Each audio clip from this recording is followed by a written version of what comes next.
Welcome to the Dojo Talk Podcast. Please remove them shoes before entry. Sam Master is here, and you still have not taken off your shoes.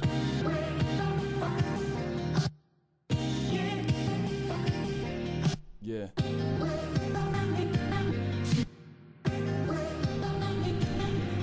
Yo, living every day to define man's mission. Look into the sky for divine transmission. Deaf man's vision makes the blind man listen. Eyes on the prize, this is blind ambition. Thank you.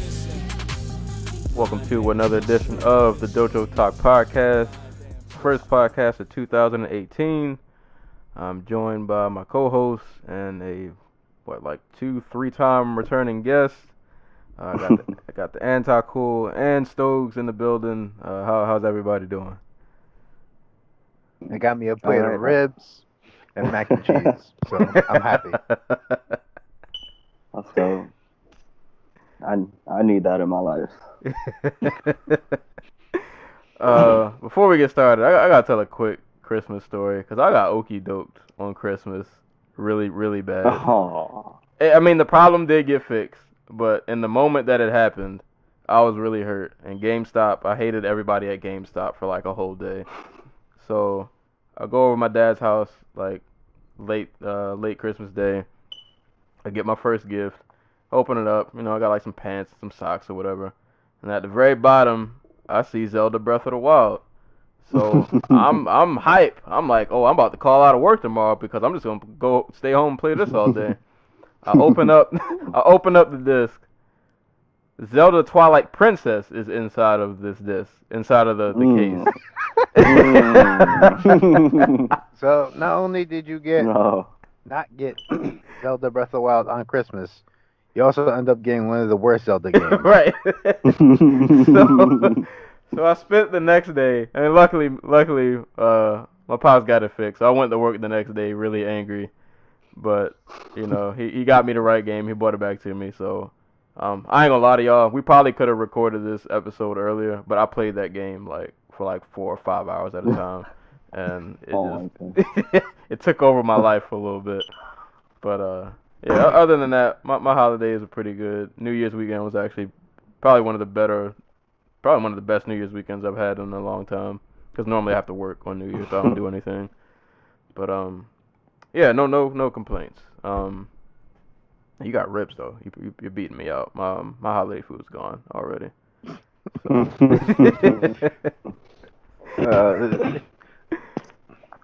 just happy I got food today, bro. So. Oh man, but yes. Hey, wanted to wish you guys a happy 1 year anniversary. Oh yeah, appreciate it. Yeah, I don't even know. If I told you, Gav. Yeah, as of was it December 29th? This has been 1 year since this has all started. The first episode was December 29th last year. So, yeah, slow clap. We're still alive. We're still alive. We're still kicking. It just occurred to me because I listened to your top 20 albums 2017. I'm like, this dude cranked out 62 podcasts in like a year. I blame MMA. It makes this a little, I don't say easier, but don't blame the sport. Blame the UFC. Right. Because they decide that they can go to Australia and have Fabrice Verdum fight Marcin Tybura, and everybody's supposed to care. And us, being degenerates, we actually do care. Right. Oh, man. You know what? I got shut up. But I will definitely bring up that card later. I was reminded of that card the other day, and I got pissed off all over again. But, yeah, man, this episode's gonna be pretty dope. Unfortunately, Joey couldn't make it. He's very upset about Carlos Condit losing. As we all should be. He had to take a little bit of time to recover. But, we're hoping to get him on here, but we'll try to get him on for the Ngannou Stipe card. But it's gonna be because I'm on. He just didn't want to be on because I'm on. Y'all will finally get to have the face off, hopefully. We've been trading jabs for like the last 4 episodes. Stop running, Joey. Stop running. That's all I gotta say. But this is gonna be a fun episode. A lot of news to go to, of course, the card, and then since it is 2018, I want to kick off the year with something fun, a little different.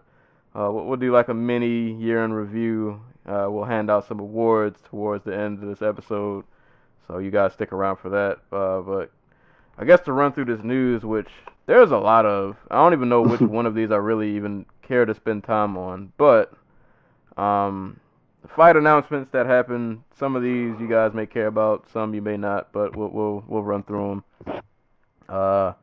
Alan Joban versus Ben Saunders is going to be a thing. Tanya Evinger versus Marion Renault. Sean O'Malley versus Andre Sukumtat. Actually, I'm looking forward to that. Cowboy Cerrone, who I think this fight is still at 170, right? Yes, it should be. Yeah, he said he was going down to 155, but this fight is still at 170. So, Cowboy Cerrone versus Yancy Medeiros. Stefan Struve versus Andrei Arlovsky. I feel some kind of way about that fight. I don't know. I don't want to see that fight, but I'm gonna watch it anyway. Jessica Andrade versus Ticia Torres. Torres is a replacement, right? I'm pretty sure Andrade is supposed to fight somebody else. So the rumor was that she was supposed to fight Kovacevic. I can't even remember how to pronounce her name. It's been a while. But I don't think that fight was ever official. And once Torres won at 218, they were like, "Oh, the card's gonna be in Orlando anyway, so let's just put Torres there." I mean, I'm mad. I mean, it's a fresh matchup. Yeah, and well, we'll see if Torres can pull it off, but that'll be another fresh face to hop into that upper echelon if she gets that win. Mackenzie Dern is finally in the UFC. She will be fighting Ashley Yoder. I still feel like she's kind of green, but I kind of figured they were going to sign her anyway. Oh, yeah. Like, if she won, like, even if she had won that fight by, like, ugly decision, she probably still would be in the UFC. Yeah. Instead of just, beating the crap out of Medeiros and then armbarring her. So I feel like they'll probably do her I don't know, I want to say like the sage route. Like, hopefully they don't throw her to the deep end real quick. Like, give her some, See, it's the weird thing about like this division, because like, look over at Rose Namajunas, who has like 10 pro fights and is already champion. Yeah. And has fought like half the top 10. It's just things tend to get rushed with the ladies. Hopefully, because I mean, of course the jiu-jitsu's there, but the striking's still a little, rough. Yeah. But it's getting better, yeah, and she hits hard, so that's a plus. But we'll see. Oh my God, I'm not gonna lie to you, I'm watching Georgia versus Oklahoma at the same time we're recording. If you're a Georgia fan, it's not going too good right now, but you guys did just score. Other fights, Des Green versus Mitchell Prazeres, if I'm saying that correct. I think that's probably the two biggest fight announcements. Aaron Pico will be making his return against Shane Crutchin. Once again, they're throwing Pico in with a dude who has like 3-4 times the experience that he does. So, Bellator going Bellator, I guess. I don't know. Yeah, hopefully he doesn't catch that Zach Freeman treatment, but I don't know. Maybe they know something we don't. And probably the biggest fight announcement, Yoel Romero versus Dave Branch. Don't have what event that's going to be at, but that will be a thing. And other quick notes for anybody that cares, which might be like 3 people, but James Thompson was suspended for steroids. No. So, if you're a James Thompson fan, you won't be able to see him for 1 year. He'll be out. He'll be out fighting in like Russia. Right. So, he's out of here. Carl John Day Thomas failed his USADA test. I didn't see what for. But yeah, he failed his test. Nate Marquardt retired. Hats off to him. To be honest, I think he probably should have retired a bit earlier. But, it is what it is. But, so, I was going to say, my lasting memory of Marquardt still is him beating the crap out of Woodley. But did he pop for that fight? Because he popped before, didn't he? He popped at the end of his UFC run. That's why he got cut. Okay. His first UFC run, I should say. He beat the crap out of Woodley, though. Oh, yeah, no, that was amazing. Yeah. If you guys haven't seen, like, I know, like, Nate, he's been around for a while. Like, his last few fights have not been, like, the most impressive things to watch. But, yeah, watch that Woodley fight if you've never seen it. He beat the life out of Woodley. If you don't like Tyron Woodley, watch that fight. Right. But, like, that's a Finnish fighter's dream of. That flurry, like, yeah, that was a slacking. Like, that was I didn't expect Marquardt to, like, I knew he was good, but not. I've never seen him look like that. Like that was some next level stuff he did in that fight. Probably gonna butcher this gentleman's name. I think he's a former Glory kickboxer. I knew he sounded familiar. I had to look him up. Israel Adesanya, if I'm saying that right. Yep. He is signed to the UFC now. He will be debuting at UFC 221. If you haven't seen him, I believe I can't remember his MMA record. I think he's still undefeated. Yes. Very flashy striker. So at minimum, he'll give you hopefully some like nice KOs, some nice highlight reels. He's not even just flashy. He's really good. Like, yeah, like he's a really good technical fighter. So I don't know. I didn't see what division he's gonna be in. Middleweight. Middleweight. Okay. So, that's good because middleweight needs all the fresh faces that they can get. So yeah, he's definitely somebody to keep an eye on. And other biggest announcement. If anybody has any feelings or anything they want to throw out, how do we feel about Jimmy Smith leaving Bellator? Sad. Did they ever say like why? I know they just said like it was a mutual parting, but like was there anything behind it more than that? Or he's gonna be Rogan's replacement. Watch. I mean, it's possible. Either that or he's gonna end up in Ryzen. I mean, but, Rogan signed like a 1-year deal last year, so I don't know when it's up. it's funny because Jimmy Smith is kind of just like a slightly creepier version of Rogan. where he's just making comments about the Bellator ring girls. It's way calmer now because back in the back in the Fox Sports days, or like some of the shit he got away with saying was crazy. Oh man, I want them, man, for Bellator. That's gotta suck because you lose Jimmy, now you got Goldie. Who's Goldie gonna be with? Well, no, they got Frank. They got Chael and they got Frank Mir. So, Lord, I mean Mir's cool. I don't mind Mir. I don't know Chael and Goldie. I don't. Yeah, that's rough. Chael, I don't know about Chael. I don't know about Chael on commentary. He's a little. I don't know if I can stomach him for like an entire, like every card. If I know I have to hear him now, I don't know. But pretty sure they'll figure it out. But yeah, wherever Jimmy lands next, I'm pretty sure he'll end up in a big promotion. If not the UFC, Ryzen probably wouldn't even. I feel like that would be a good fit. He would fit in over there.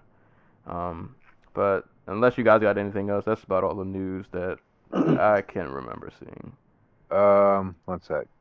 No. No, that might be all of it. All right, so yep. Unless anything breaks while we're I just remembered. Oh. Go ahead. So, Demetrius Johnson during one of his streams accidentally, quotation marks, leaked a conversation with, I think it was Forrest Griffin who was in the background, and they were talking about the promotion for Dillashaw versus Johnson. So apparently that's a thing. We'll see. I'll believe it when they make the walk. But not that I think like DJ's a liar or anything, but Well, They were literally just talking about how to promote the fight. Like they were talking about like actually putting together like a promo. So I'm assuming it's like contracts are signed and everything, or pretty close to it. They're just trying to pick out a date or something. I just hope. I don't want that fight to be at 125. But I don't know. I mean, I'm watching it. I'm watching either way. But I wanted to see DJ go up instead of seeing Dillashaw come down. 'Cause I don't want to see any weight cut shenanigans or Dillashaw passed out trying to make 125 and like lost a kidney or something. Like, I don't know. But I mean, either way, I'm watching it because it's gonna be a great fight regardless. But I mean, if it is a thing and it's official, that's an awesome fight. We'll see if DJ pulls that one off, man. I don't know. Maybe I'll stop hating on him. Maybe don't count on it, but I might. I might stop hating on him. I'll probably stop hating on him like when he destroyed Borg. I mean, I gave him props for the armbar because that was kind of legendary. Oh no, did I stop hating? Did I say that? I might have said you that. did. I might have. I might be lying then. You know, I probably did say that. I think I did. You know what? I'm be a man of my word. I won't hate. I'm not a fan. But I'm not. I won't hate on him. I won't hate on him. But I'm still picking Dillashaw to beat him. So. Oh my god. But yeah, that was pretty much all the news and notes from this weekend. Actually, I got like this one little tidbit. All right, that's it. Last week, 'cause I'm from the 209. Like, I allegedly, Nate Diaz was at like the bars down in Lodi, and he got like in a little scuffle with him and all his friends with another group of guys or something. Or I don't even know the real story. I just heard hints of it from a source that can't be named. You got hidden sources out there. Gotta protect people. The source's name rhymes with nothing. I was gonna make a lame nature joke. That's cool. We'll protect the sources. This is good. It's a DS story. Allegedly, to be honest, that makes it believable. I wouldn't doubt that. I wouldn't doubt that happened at all. Yeah. Yeah, I don't know. I don't know if it's true or not, but that's just what I heard from the source. Like, how many fighters you think get in fights and don't end up like looking up Uzdemir or something like that? Oh man, that was the other news I left out. Didn't something happen with his Oh yeah, his arraignment date. So Volkan Ozdemir is set to be arraigned like I want to say like 11 days after his title fight. So the UFC might be having a champion who is going to trial. Stupid. So you know what's gonna happen? That's exactly why he's gonna win because the UFC is probably banking on him losing, and then they can just do away with him as they want for the arraignment. But yeah, he'll win just because of that. Oh my god. Yep. Oh my god. I mentioned I'm watching this Georgia game. The running back just literally ran into his own lineman. They're trying to pull a comeback though. But so I guess we'll just get into this card. UFC 219 went down in Las Vegas. Headlined by Holm and Chris Cyborg. Really anticipated fight. Pretty anticipated card because you had also Habib and Barboza on there. I was lucky enough to be at a fight party for this, and by party I just mean like 5 of us who ate chips and dip and chicken nuggets. it sounds like a party to me. Right. But yeah, this is a pretty interesting card. So I guess we'll just go from the top. Chris Cyborg and Holm. We had a long conversation when I first got to the fight party, like about how we all thought this fight would play out or what different ways it could go. And I'm pretty sure I said this before, like the closer this fight got, the more I was just kind of thinking like Holly might be able to pull an upset.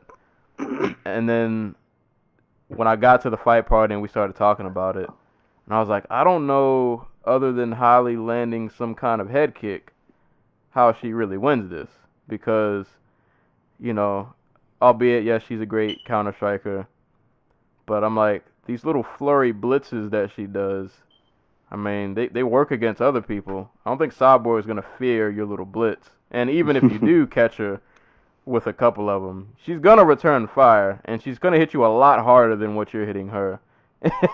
And I think we kind of saw that, you know, kind of play out. And, I mean, I don't think Holly's strategy was really like, I can't say it was bad, but it's just kind of like, I felt like the more, because she did a lot of clinching, a lot of trying to get Cyborg up against the fence, and I just kind of figured, all right, she's probably trying to get this fight into like the 4th and 5th round, have her kind of worn down and tired by then, and then I don't know, maybe she'll try to turn it on, but I don't know, man. I mean, Holly did put up a good fight.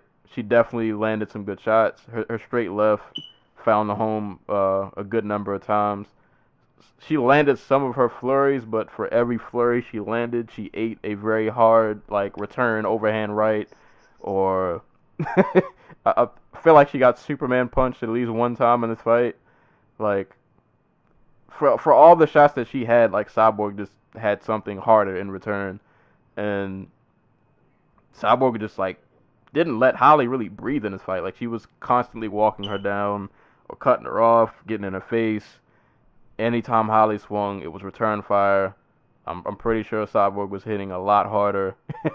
um, yeah, I don't know, man. I think Cyborg was she's just Cyborg. Like she's so physically just, I don't know. It's hard to surmount someone with such like physical talent and somebody who can also take a shot. And one other thing I'll say before I kick it off to you guys, and I was telling people this before the fight started, because we all mentioned how like Holly's a really good counter striker. You know, they were showing highlights of the Ronda fight, but I've been telling people like Cyborg is not, at least like any more that I've noticed in the last few fights. She's not just going out there and just winging punches until somebody dies. Like if you pay attention to like her last, I'd say 2 to 3, maybe even 4 fights, she's been a lot more patient with her striking. Like she's not just going in and winging punches unless she knows she's about to go in for the kill. Like she's picking her shots a lot better, and I thought she did a really good job of that in this fight. And just over 5 rounds, she was just too much. Yeah, no, she's not been like that type of fighter, like the fighter everybody remembers from the Gina Carano fight. Since basically she got suspended, I want to say, maybe even like a little before that, like the Yamanaka fight, where like they literally just met in the center of the cage, and it was over in 16 seconds because Yamanaka thought she could like brawl with her. It was like the last time I remember seeing like the just straight up going to go out there guns a blazing Cyborg. She is legitimately one of the better pressure fighters in MMA. Like she is patient. She has like fantastic timing. She does a good job of just not getting hit clean very often. And like I don't think Holm is a very good counter striker, at least in like the traditional sense of the word, like in boxing. Like in MMA, she's really good at it because in MMA they fight at longer distances, and as a result, a lot of the women she goes up against, and it was really apparent with Rozzy, where like they would try to step in, and they would just try to collapse distance like on a rush, and Holm would just tag them. Like she's not a counter puncher in the sense that she was going to draw like a punch from Cyborg and then, you know, lace her up with like a one of those straight lefts and a head kick or something like that. This is like her second best performance in my eyes in MMA in like her like short MMA career, and probably her second most infuriating behind the Jermaine Durandamy fight.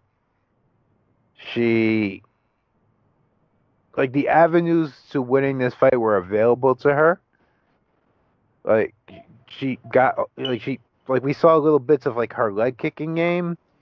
We saw little bits of her like ability to to walk Cyborg into a punch.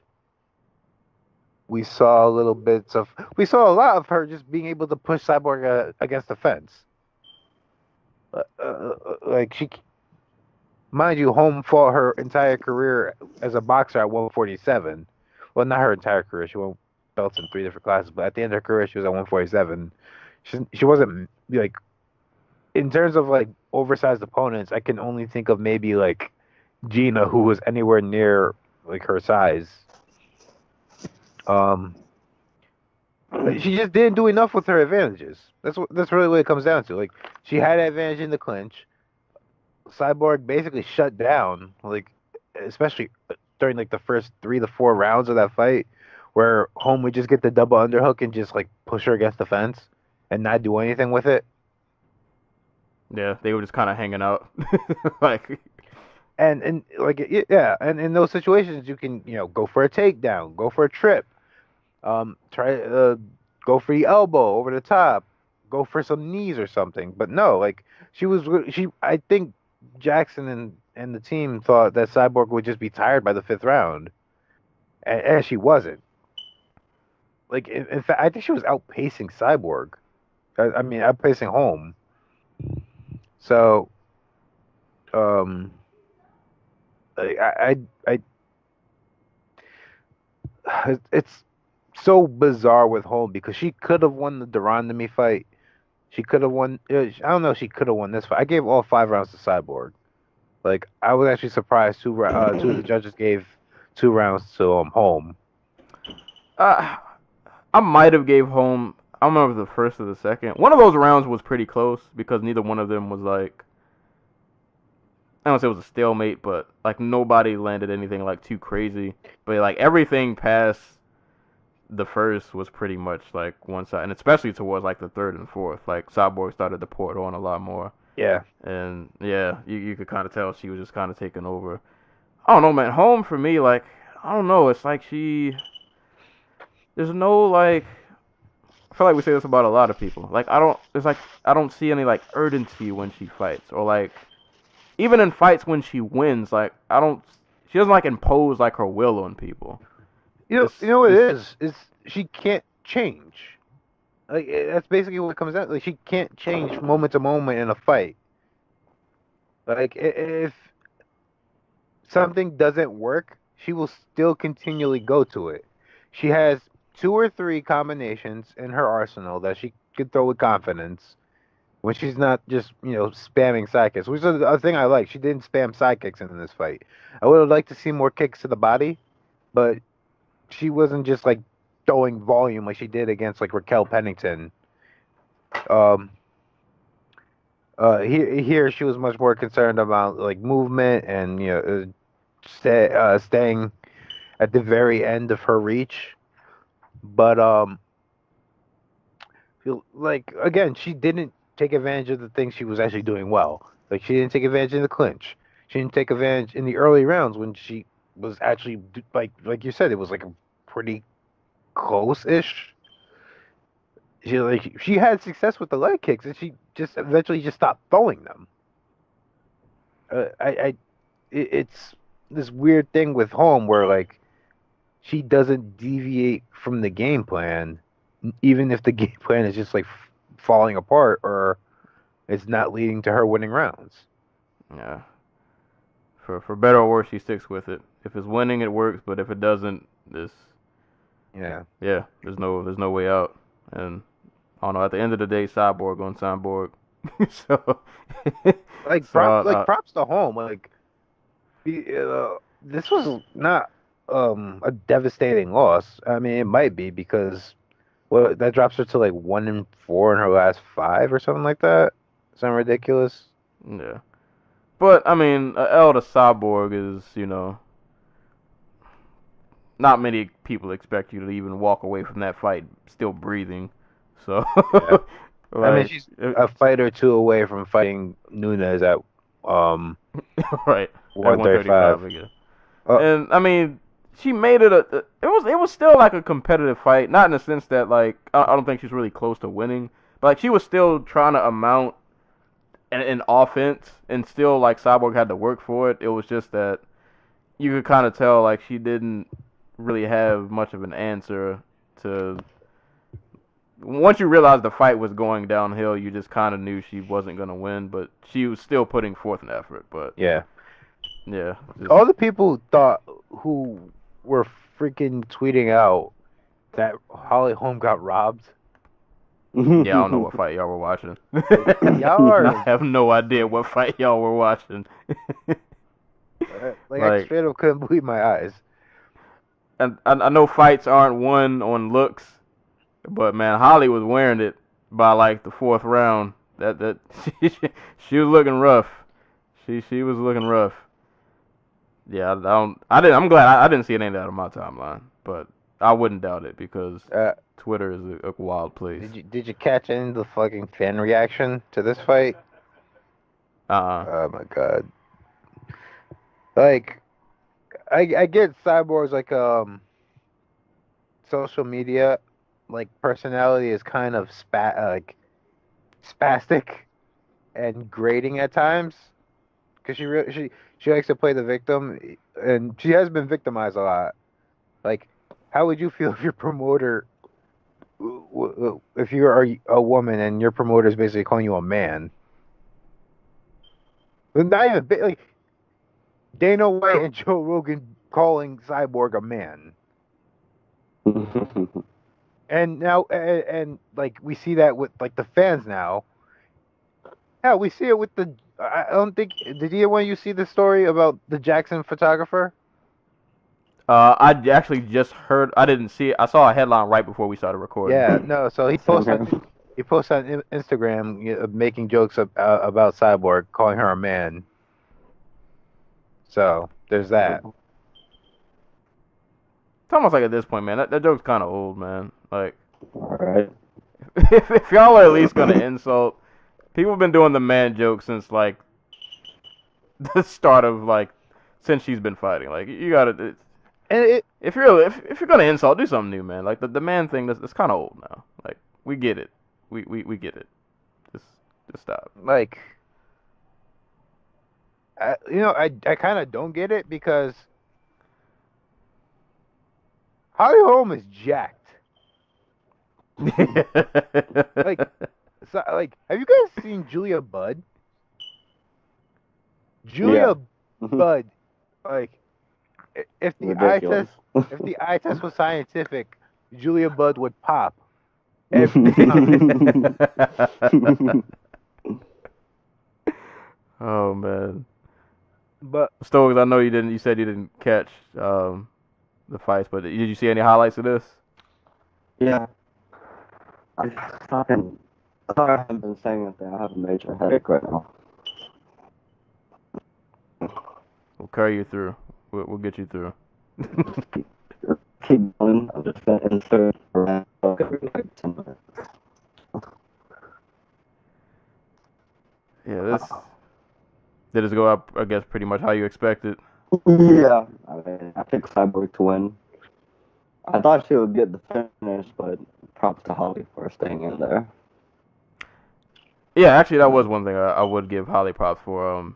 She can take a shot, man, because she ate some flush ones. yeah, And she took them on the chin like a champ. Like, I think some other people might have gotten stopped around like the third, but no, she was definitely hanging in there. it was like at the end of the second or the third round where she got like cracked really hard. She got flurried on. And like you could see her legs wobble a bit, and I was getting like flashbacks to when she fought Anne-Sophie Mathis in boxing.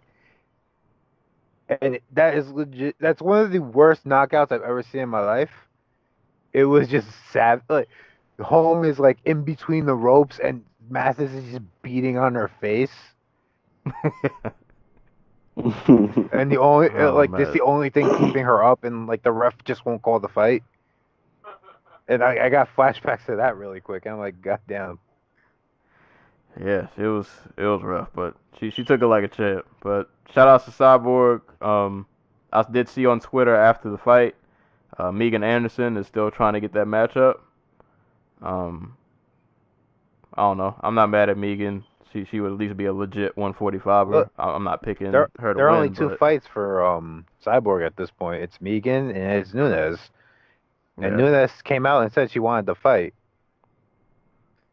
And to be honest with you, if like the UFC is just not going to sign anybody else at 145, and we're waiting for Raquel Pennington to have her leg fixed after the car crash, like maybe just do the fight. I feel like you can't go wrong with either one. Like if you get Megan, all right, you got two people at 45 now. Like two like official people who are actually like Megan's true 45ers. Like Megan's signed. She was supposed to fight her in July. Oh yeah, she is signed. She pulled out for I think personal reasons or injury or something like that. I say do that. Like you got another person signed. I mean, I'm not mad at either fight, but at least with Megan, it's a true 145er, and she is all of 145. Like she's a big. Yeah, she's 6 feet tall. Like yeah, she's a big 45er. So that might be easily probably like the biggest person Cyborg. Well, I mean, Urena Barr is probably taller, but she's not like thick like that. Yeah. But oh snap, Georgia is about to really pull this comeback off. but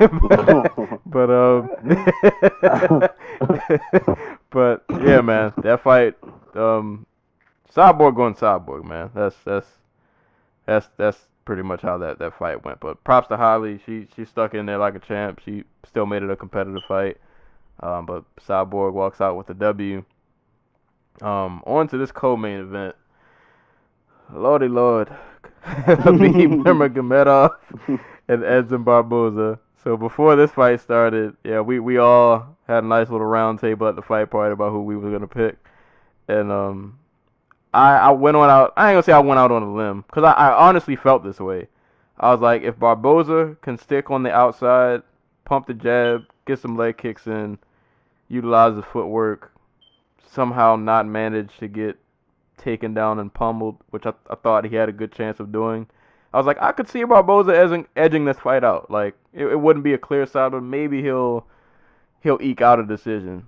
And what's bad is, like, I can't even be mad at Barboza in this fight, because he tried everything that I thought he could do to get the win. Like, I don't think he really did anything wrong. Like, he was sticking to the outside. He was working his leg kicks. He was working body kicks, really body shots in general, that he was landing.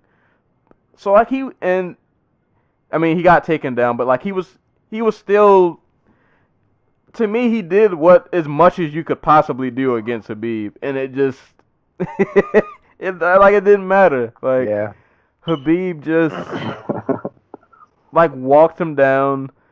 I saw when I knew the fight was over when Khabib was throwing head kicks. I don't remember. If somebody can correct me if I'm wrong, I don't remember seeing Khabib really throw kicks like that. But like he might have done it against like Gleason Tebow, but that's the only time I can remember him throwing a kick. He was throwing head kicks, and there was a point in the fight. I can't remember if it was the second round or the third, but I mean, pretty much the fight for people who didn't see it. It was Khabib being Khabib, and Barboza, props to him. I was pretty sure he was going to get finished in this fight, and he managed to still make it all 3 rounds. But there was a point during like the second or third round where like Barboza got taken down for like the 30th time. His back is up against the cage, and he just has this look on his face that's just, it's like this look of despair. Like, he literally, I don't know if he was looking at the clock to see how much time was left, but like the look on his face was just like, oh my God, he's doing this again. Like, it was like, somebody just get me out of here. And man, dude, Khabib that dude's a different kind of strong, man. Like, he is a different, and don't get me wrong, like, I mean, I know Barboza, like, I remember, you might have made this point, like, I saw this somewhere. Like, Barboza has great takedown defense, but on the same token, like, he hasn't faced, like, the wrestler of all wrestlers. Yeah. he's had takedown defense against like solid grapplers, but not against like an elite level wrestler like Khabib is. In all fairness, though, Khabib's probably the best MMA wrestler right going right now. Ever. And I mean, Ever. Probably. props to Probably Barboza ever, yeah. because in the third round, he had Khabib had him against the cage for like the 30th time, and I think one time he did manage to get out. Even after 2 rounds of him like being just taken down and just pummeled and just beat it on. Yeah, and Khabib wasn't really afraid of the hands either. Like he literally just walked him down. Like he walked through the leg kicks, the body kicks. He landed a few good shots of his own. Like I said, he started throwing kicks. I mean, props to Barboza in the third round. Somehow he had energy to throw like 3 spinning wheel kicks, which I guess he was just trying to go for the kill shot at that point. But yeah, man, Khabib is that's a scary dude, man. Dude's just a different type of guy. Like he's just a different type of fighter.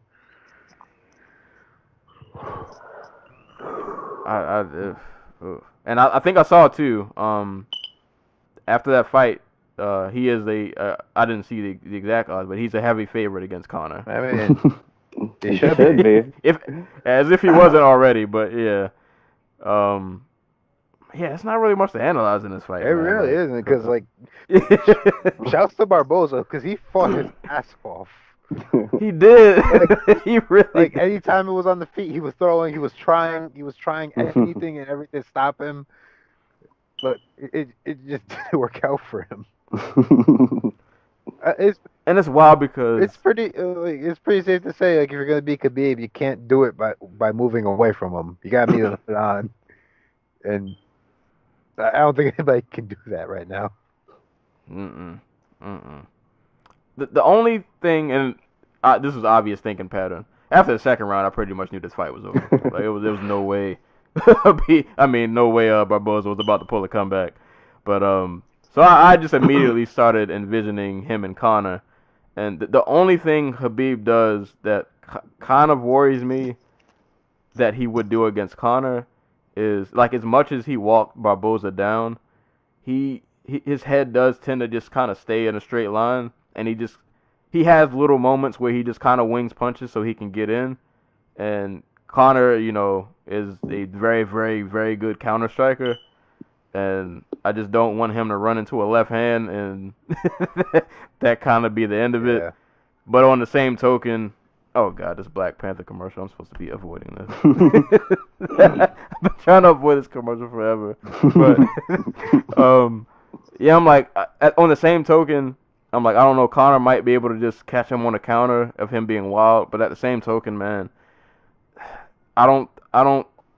The only reason I kind of think Barboza was able to survive that long is, like, for one, his takedown defense was good enough to try to amount a fight, and he can at least use his footwork to at times get out of the way. He did a really good job. Like I'm really watching the fight right now, and he's getting away from a lot of these takedowns. Right.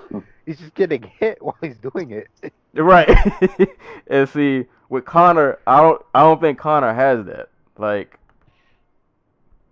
Conor doesn't have like that footwork like Barboza, or even like the speed like he does, to be able to like evade some of these takedowns. So like, if Khabib can just scoop a leg, that that might be it.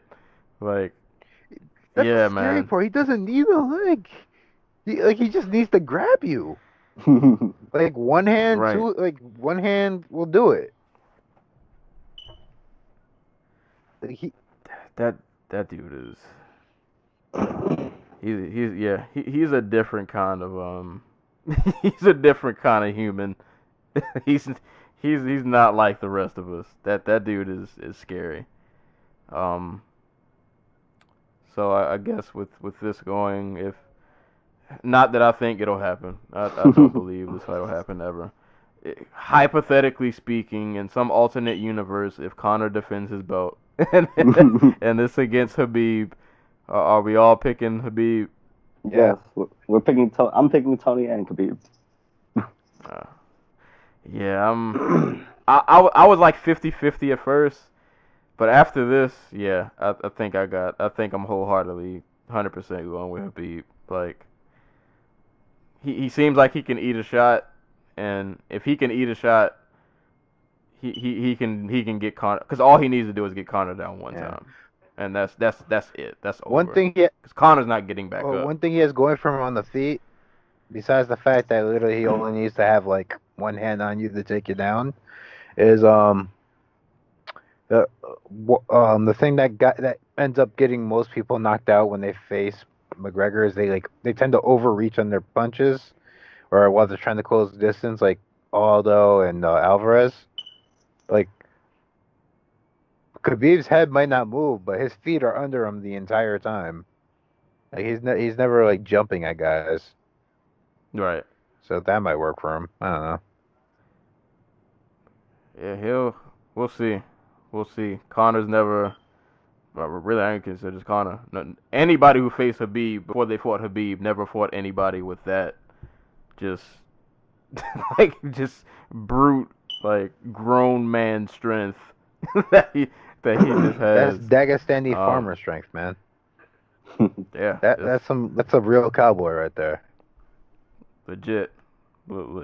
That's, yeah, man. He's different. He's just like, my one thought was like he might not be the same. He's constantly injured.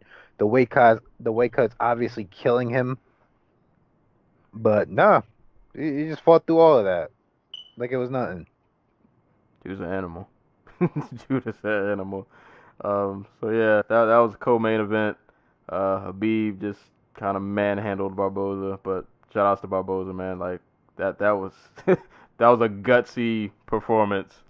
Oh my God, it just reminds me of something for news, but not really news, but more like Dana White's mind might be like deteriorating in front of our eyes. The title defense thing. So for those who didn't hear, Dana White publicly stated that Conor McGregor has indeed defended both his UFC titles, and he did this by moving up a weight class in a division where he had no title to fight, like, for the title, and then by leaving the sport to go fight Mayweather. So he's obviously defended his 145 and 155 titles.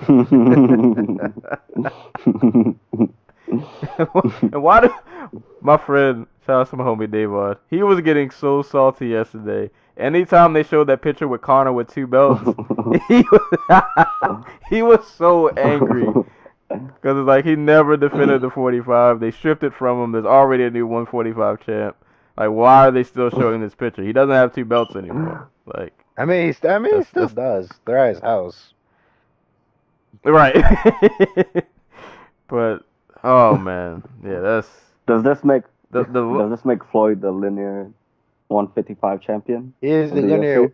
Yes. It also makes him the brawl for all champion, which is more important. I don't know. It's the lengths they go to, like, I don't know. I'll get into a spiel about that later. I'll say it later. Dana White's been hanging out with Donald Trump way too much. He doesn't know what real is anymore. I can't even blame Donald on this one. I can't believe I'm saying that. But Dana was doing this. I mean, it might have got worse. But like, at least before it was like somewhat based in like reality, I guess. Right. Now like, it's just like his lies were like half truths or something. Like, this is just straight up like this is straight up words mean nothing. Right. Like, you're just lying to me. Like, you're just lying to me right to my face, and you're telling me to believe it. Yeah. Yeah, he is. Dana going Dana. Next fight, Dan Hooker and Mark Diakese. All right, so I don't remember anything from this fight besides that the first round was basically them staring at each other, and then Diakese did something dumb and ended up in a guillotine.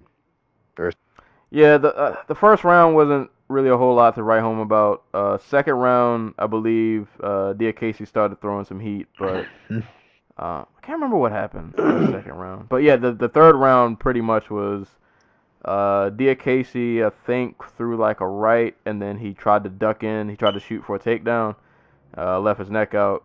Got guillotined for his troubles. And then the Vegas crowd is ruthless. Like, so after Hooker gets the choke out and he's getting interviewed, and I don't know if it's his hometown. I guess one of these next upcoming cards he really wants to get on. And, he goes to the crowd and he's like, yeah, they got this card coming up and so-and-so, so-and-so. Oh, yeah, it's in Australia. He wants to go be on the Australia card. And he's like, who wants to see me fight in Australia? And he just gets booed by the entire... Dude, Vegas don't give a fuck. They get 18. They get 20 UFC cards a year. They don't care. The crowd is like, get him out of here. Like, they literally just booed the man. But, yeah, I don't really have much else to say about that fight. Yeah, Dan Hooker wins via guillotine choke. This fight. Me and Stokes actually talked a little bit about this before this happened. Carla Esparza and Cynthia Calvillo. You know what I'm mad about? I'm mad that I watched this fight like 2 times and I still...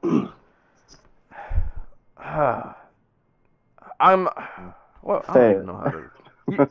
You kick this off. I don't even know how to... I don't even know where I'm going to start. I don't even know. I don't know. I don't know. I'm a team alpha. And What did you say again? Everyone knows that I'm a team alpha male guy. I'm like, I root for anyone team alpha male, and I really thought Cynthia was gonna win this fight, and somehow the schedule would have made sense to where she could get Rose in 2018 and get the title, but it's not looking like it's gonna happen. Yeah, I was pretty confident that Calvillo was gonna win this fight, and yeah, she didn't.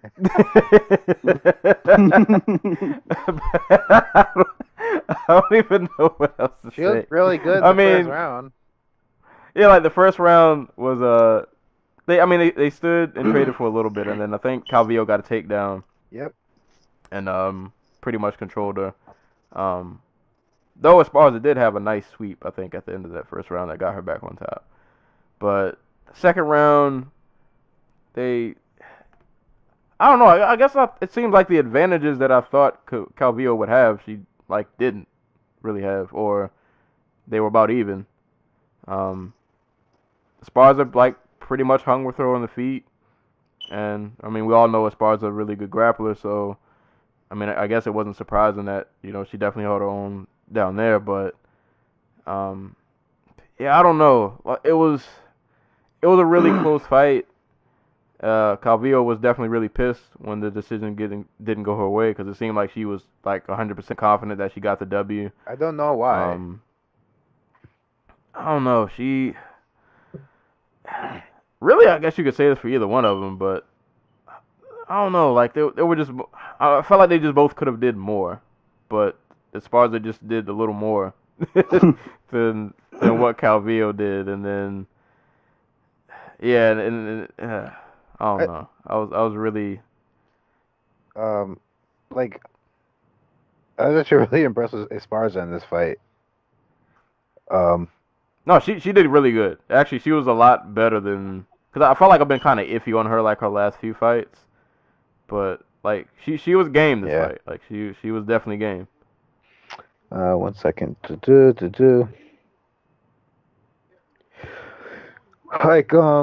the things Calvillo had going for her against what was it, Joanne Calderwood, that she beat earlier this year, was that Calderwood is really slow. Really, really slow. So it made her striking a lot. Well, I can't even say that, because even people who watched the fight were like, yeah, her striking's not all the way there yet. Why didn't she try? Her wrestling wasn't all the way there yet. Which is why I was actually really surprised she got the takedown in the first round. I was really disappointed when she didn't go for another one in the last 2 rounds. I want to say after the second, her corner was telling her, "We need you to wrestle." She's too competitive on the feet. Like, she has a really nice jab, and like, she has a really nice counter hook, especially when Miss Barza would do the dart in that she likes to do, and she would just step off and land it. But like, it just she wasn't active enough. Uh, she was just kind of like playing catch up with her a lot. Like, it's not like she's significantly slower than Esparza or anything. It's just like she fought Esparza's fight, and she just let it get away from her. And that's an experience thing. Like, again, she started her career like what 2016, August 2016, something like that. Yep. Like more than half her fights are from this year alone. She has a way to go with experience and like training and getting camps and everything like that. Like, this was her 5th fight this year, which is insane. Like, maybe this is probably overall like a good thing for her. Like, she had solid moments against like the former champion of the division, the first champion. Like at one point, Esparza was like the consensus #1 strawweight on the planet, and yeah, ups and downs over the years be damned. Like, she's still a solid strawweight. Right. So this, like, I'm not too down on Calvillo. Actually, I'm not down at all on her. It's just like now she knows what to do, what to focus on. So Yeah, I mean, and props to Esparza. She she shut a lot of people like me up who were pretty sure she was not gonna, who were pretty sure she was gonna catch an L this fight. But Same. boy was I wrong. Same. Yeah, that she shut me up real quick. So yeah, I'm not gonna talk bad about her for a while. I will shut up and I will give her just due props. But yeah, good performance from her. But yeah, Calvillo probably, got to go back to the drawing board. But pretty sure she'll be back better. Oh man, speaking of disappointments and hurt feelings, uh, if it wasn't so cold, I'd have just walked out after this fight was over. Neil Magny and Carlos Condit. shouts to Joey. Yeah, shout out to Joey. I was so happy to see Condit back up until about the 2nd round, and then I was like, oh no, what's going on here? It just, I don't know what it was. He just seemed a bit. Shot. Yeah, I'm like, this isn't the same guy who fought Robbie. This is not that same guy. I mean, in all fairness, I don't think we could have expected him to be. Yeah. But he just looked, I don't know, he looked kind of slow. He looked, I don't know. He had Yeah, trouble I mean, pulling I the guess, trigger. yeah, like I envisioned this fight being a lot more like aggressive than what it like turned out to be. Like, I don't know, I thought this fight would have been a lot more violent, especially like from Condit's side. But yeah, it was just, I don't know. And then I don't even know how to break this fight down. I was just kind of hurt. But Magny did a good job, I think, of especially with his grappling. He seemed he took Condit down like a number of times. The same double underhook trip takedown he was using to get Kelvin Gastelum down. Yeah, and it was working. And Can we talk about that? How like half the fights on this main card were decided by like the person getting the double underhooks in the clinch, and how they decided to use that. yeah, I mean even the striking in this fight had me puzzled, cause I was just for sure like, oh, Connor's gonna get some blitzes off. And So one thing Condit said after the Maya fight, which is when I knew his career was over, is that he felt Maya's ground and pound. Like when he got like when Maya was doing like his bits of ground and pound when he took him down in that fight, like Condit was hurt. Like he said he was rocked. And like with Carlos Condit's style and his live by the sword, die by the sword attitude, like that meant one of two things. Like one, his chin is shot, like, and two, or two, I should say, like his confidence is all gone. And he can't, and like he's mentally just getting to himself.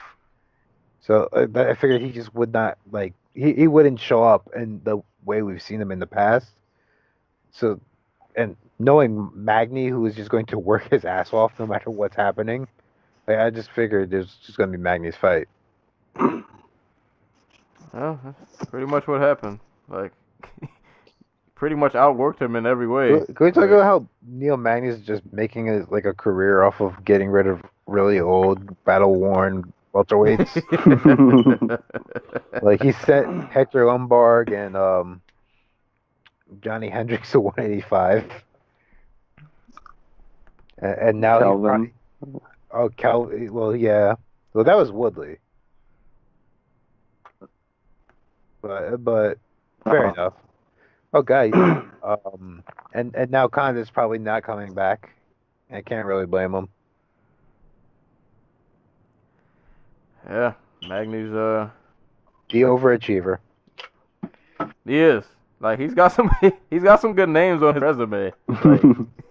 Like, he's got some solid names on his I feel resume. bad for calling him an overachiever, but he kind of really is. Because whenever he faces somebody who's like his age in their physical prime, he kind of just gets blown out. Yeah, like Lorenz Larkin. I mean, I was gonna say I can't blame him for the Dos Anjos fight. Like Dos Anjos is just one of those dudes. Yeah. Like you lose to him, I can't really fault you for that. But yeah, I mean, yeah, Magny was just kind of better everywhere, which I didn't think I would leave this fight saying that, but it felt weird in the first round when Condit was going for like that knee bar, and they were just kind of hanging out there. I was like, Condit, what are you doing? Like, this knee bar isn't gonna work, or whatever that submission he was trying to. I don't know, but yeah, Magny, he worked him. he just kind of worked him. So yeah, that was pretty much the main card. Some of these prelims I remember more than others. So I'll see if I can jog my memory. Oh Lord, I'm probably gonna butcher this name. So we had Khalil Roundtree, who was supposed to have fought Gokhan Saki, and I was really hurt that Saki had to pull out. So instead of fighting Saki, he fought Mikhail Oleshuk. I can't say this guy's last name. Let's just go with that. We'll go with that. I think Roundtree lost. I said this at the fight party. He lost because the Saki fight didn't happen. Like, this was his punishment, even though it wasn't his fault that Saki. I mean, Saki would have knocked him out. Yeah. This fight didn't. I don't remember. I don't know if you remember. I think one of the judges gave like. Did he get all 3 rounds? He got all 3 rounds, all 3 scorecards. Cause he ate some shots. Like, Khalil went off in the first. Like, he was landing some really hard power shots, and then surprisingly though, he never dropped and like rocked. Right. Michelle. Like,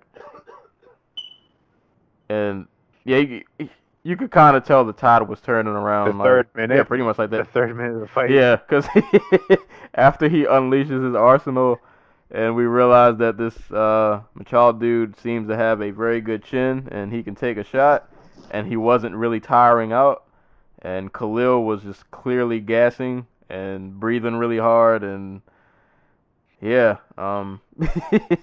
Khalil emptied the tank, had nothing to, there was no backup plan, nothing to replenish the energy, and he just kind of got worked for the next duration, just however long the fight went. And Rogan was really harping on like technique and like being technical, and like this had little, like a lot less to do with being technical and more to do with just like Khalil Roundtree is just a sprint fighter. Yeah, it was like, it's nothing technical. It's just, I'm tired. I'm really tired. I threw really hard strikes at 100% like velocity, and this guy's still in my face. It doesn't help that And- he's built like a bodybuilder, but yeah, like that's what Yeah. it comes down to. He was like a 100-meter sprinter trying to run the marathon. Like it's just not gonna happen. That's wild though. Like he really did land some hard shots, and I mean, props to McCall. He just ate them. He ate those shots like nothing. I'm actually looking at his page now. This dude is only 22 years old. So, and at light heavyweight. So, there's that. Maybe a new face at 205, possibly worth keeping an eye on. Probably somebody not. who's not over. Probably not, but you know. Give him a top 5 guy. Robert Right. Cordero, let's go. My theory was that Khalil Roundtree lost his fight on purpose so he wouldn't have to fight Glover Teixeira. Because you know it was next. Oh, Shoot, we're probably not far. I'm pretty sure Saki's probably gonna fight this dude, and if Saki wins, he'll get Glover next. And that's a fight Saki could win. Saki's gonna fuck. What'd you say, Stokes? I said Saki's gonna like fight for Doom next. Just watch. Hey man, Saki give you heavyweights the business. He'll work all of y'all up there. Not Ngannou though. He ain't touching that. But Ugh. I wouldn't doubt some of your other guys might get worked. I wouldn't doubt it. But yeah, that's pretty much how that fight went. Khalil emptied the tank. He had no backup plan. This next one, Stokes. Did you see this next fight? Oh, what is it? Miles Jury versus Rick Glenn. I did not. I'm sorry. I was really disappointed in this fight. I was Another banking team- on the power of the porn mustache to come through, and yeah, that did not happen. Another team alpha male fighter goes down. Yeah. I mean, it could be worse. It could be like Jackson's, where I think they're like on a 19 fight losing streak or something. I don't know what it is about Rick Glenn, but every time I see that he's 28 years old, I'm like, that can't. Dude, be he looks like he's 40. right. Like, yeah. There's no way this guy's 28. Oh my god. He looks at least like 36. This man was minimum. definitely born in the 70s. Right. But I guess as far as the fight go, man, like, and you know what? I can't even say this because of age, but to me, this fight looked like just the younger guy working the older guy. And I mean, I think, and I mean, technically speaking, I think Jury is younger than Rick No, he's Glenn. a year older. Oh no, he's not actually. Oh He's older. my god. But Rick Glenn moves But- with the speed and grace of a 50-year-old. So it's okay. Right. So yeah, man, it was just like Jury was just more athletic, faster, better striking, just kind of better everything. Like he just, I mean, and Glenn is always a tough out because he's one of those zombie dudes who just doesn't seem to go away. But yeah, like there were no avenues for him to win this fight. Like Jury just kind of worked him and just kind of did what he wanted. Like there weren't really any points I can remember that like Jury was ever in trouble or had something to worry about. This is just all Jury. Yeah. So, yeah, not much to analyze in that fight.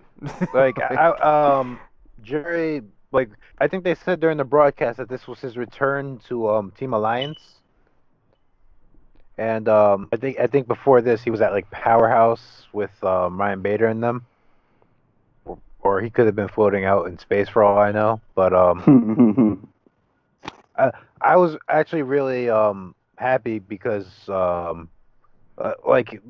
during his first stint at Alliance, they really wanted, like, that was during that era where everybody had to be Dominic Cruz. So everybody had the bouncy footwork and like the weird switch stance type deals going, and I never thought that worked for Jury. Like, and he kept elements of that style here, but he's like a lot less bouncy, a lot more just like focused on like throwing punches and shooting the takedown and like movement. So he's still an outfighter, but like a much more productive outfighter, which is really good for him and for us because we don't have to sit through another one of his Donald Cerrone performances. I was gonna say, I feel bad, but my lasting memory of Jury is I'll forever remember him as Cerrone literally kicked him out of the division. Like he just kicked him out of the division. But props to Jury, since he's been down. Is his second fight at 45? Or Third, well, technically I think second because like Charles Oliveira blew weight by like 5 pounds, but Oh yeah, and he fought Mike Dellatorre. Oh yeah. So I mean he's been pretty good since coming down to 45. So as long as you can make the weight, it seems to be working. I guess Glenn and the porn stash got to go back to the to the drawing board. This next fight, Marvin Vettori and Omari Akhmedov. they fought to a draw. Yeah. And what was basically, a nice little rock'em sock'em. Middleweight beef fight. Right. The tough dad showdown. Like this is the buff dad showdown. Like these are dads who lift. You know. I say tough dad, and Vittori's only 24. He also moves with the grace and speed of a 50-year-old, so it's all good. But nah, this was one of the most entertaining fights on the card. Like two dudes just kind of just went in there and threw down. When both everybody neither man knows how to move their head or throw straight punches, you're in for a night. You're in for a solid night of action. Right. We all in the room were surprised it went to a draw, but at the same time, I feel like we all didn't watch the fight in the entirety because we were all like talking and eating food. But like every time we looked up, somebody was getting hit really hard, or just like wildness was happening. So, run it back. Just get 15 more minutes of violence going in there. I mean, this is like bottom tier middleweight. Like they got nothing going anyway. All right. We only got 2 more fights to talk like, about. This is such a weird card to talk about because it feels like there's nothing to talk about. Nothing happened. Yeah, I was thinking that too. Like, I was kind of hyped for this card, and then when it was over, I was like, there wasn't a lot of like substance really. We didn't learn anything from the Cyborg Holm fight that we didn't probably already know. Besides that, Holm can take a punch. Like we didn't. All we learned from the Condit fight is that Condit's done, sadly. Yeah. He's had Calvillo, too many concussions. yeah. Like Calvillo could have been like the big breakout from this card, but she came up short. Khalil Roundtree didn't deliver on his violence like he normally does. Like Jury, Glenn was a solid performance from Jury, but like it was just like another fight. Vettori Akhmedov was just like another fight. Like it was a fun fight, but it was just like another fight. And this next fight, Matthews Nicolau Pereira and Louis Smoker. Okay, I did watch this fight. This was the only fight I caught from the weekend. All right, we'll let you kick this one off then. I mean, I was like packing and like I just didn't have time to do anything this weekend. But Louis Smolka took like 30 shots to the head without moving his head. He got rocked like during every exchange. It seemed like in the first like couple rounds, and I was like, "What is this kid doing?" Like he's literally like. I don't get it. Going into the third, it looked like what's his name was kind of getting tired, and I was like, "Oh man, can Smolka pull this off?" Nope. And I think what's his name? He got a takedown, took Smolka down. I don't even remember how the third round went. He finished the third round trying to like rear naked choke Smolka or something. Man, this is 4 straight for Smoker. It sucks because Smolka's fun and he's not unskilled, but like he's just being a top 10 fighter at flyweight is so different than being a top 10 fighter at like heavyweight or middleweight. Bro, like being a really great athlete probably doesn't mean as much at those weights as it does at flyweight. Because like there's a division with like Demetrius Johnson, Henry Cejudo, Joseph Benavidez. Like all these dudes are quick and they're strong and they have like the hand-eye reflexes of like a freaking like jungle cat or something. Like, they're all really like great athletes, and then here's Smoka, who is smooth. Like he is a smooth grappler. He's a solid wrestler, and like he's a really good boxer. But like he is just not a good athlete. Like he's no Max Holloway. He's more like Yancy Medeiros. I'll say I just got to the fight party like in the middle of while this fight was happening, and like kind of like you said, Sto. Every time I looked up, Smoker was getting rocked. Oh, dude, he got dropped 3 times in the. Yeah, like every time I looked up, he was getting hit with something hard and he was falling, and it was just like, yeah, there's no way you're winning this, man. Like he was he was getting worked. Like he was getting worked, and I mean, for what it's worth, Pereira is on a 3-fight winning streak. So last 2 wins was obviously Smoker. He got the split over Moraga, and he won his debut. So I don't know. He's got a nice little streak going. Only 24 years old. Really good. Yeah, so he might be somebody to keep an eye on. He was lacing Smoker up with like these 2-3 punch combinations with like his lead hand, where he would go body head, like with a hook, or go head body with like a jab and a hook to the body, and it was just like it's just stuff you don't see in MMA very often. So that was really neat to see. Yeah, this dude he put it on him. He now that I look at it, that's kind of messed up. Why would you match Smoker up with Smoker's on coming into this fight on a 3-fight losing streak, and you match him up with this dude? Who did Smoker piss off? That He pissed off who did McDavid. Smoker piss? Right? That you He pissed give off the USADA people when they come to his house and he's like passed out drunk. Because that's the one thing like, I learned about Louis Smoker last week, is that he drinks a lot.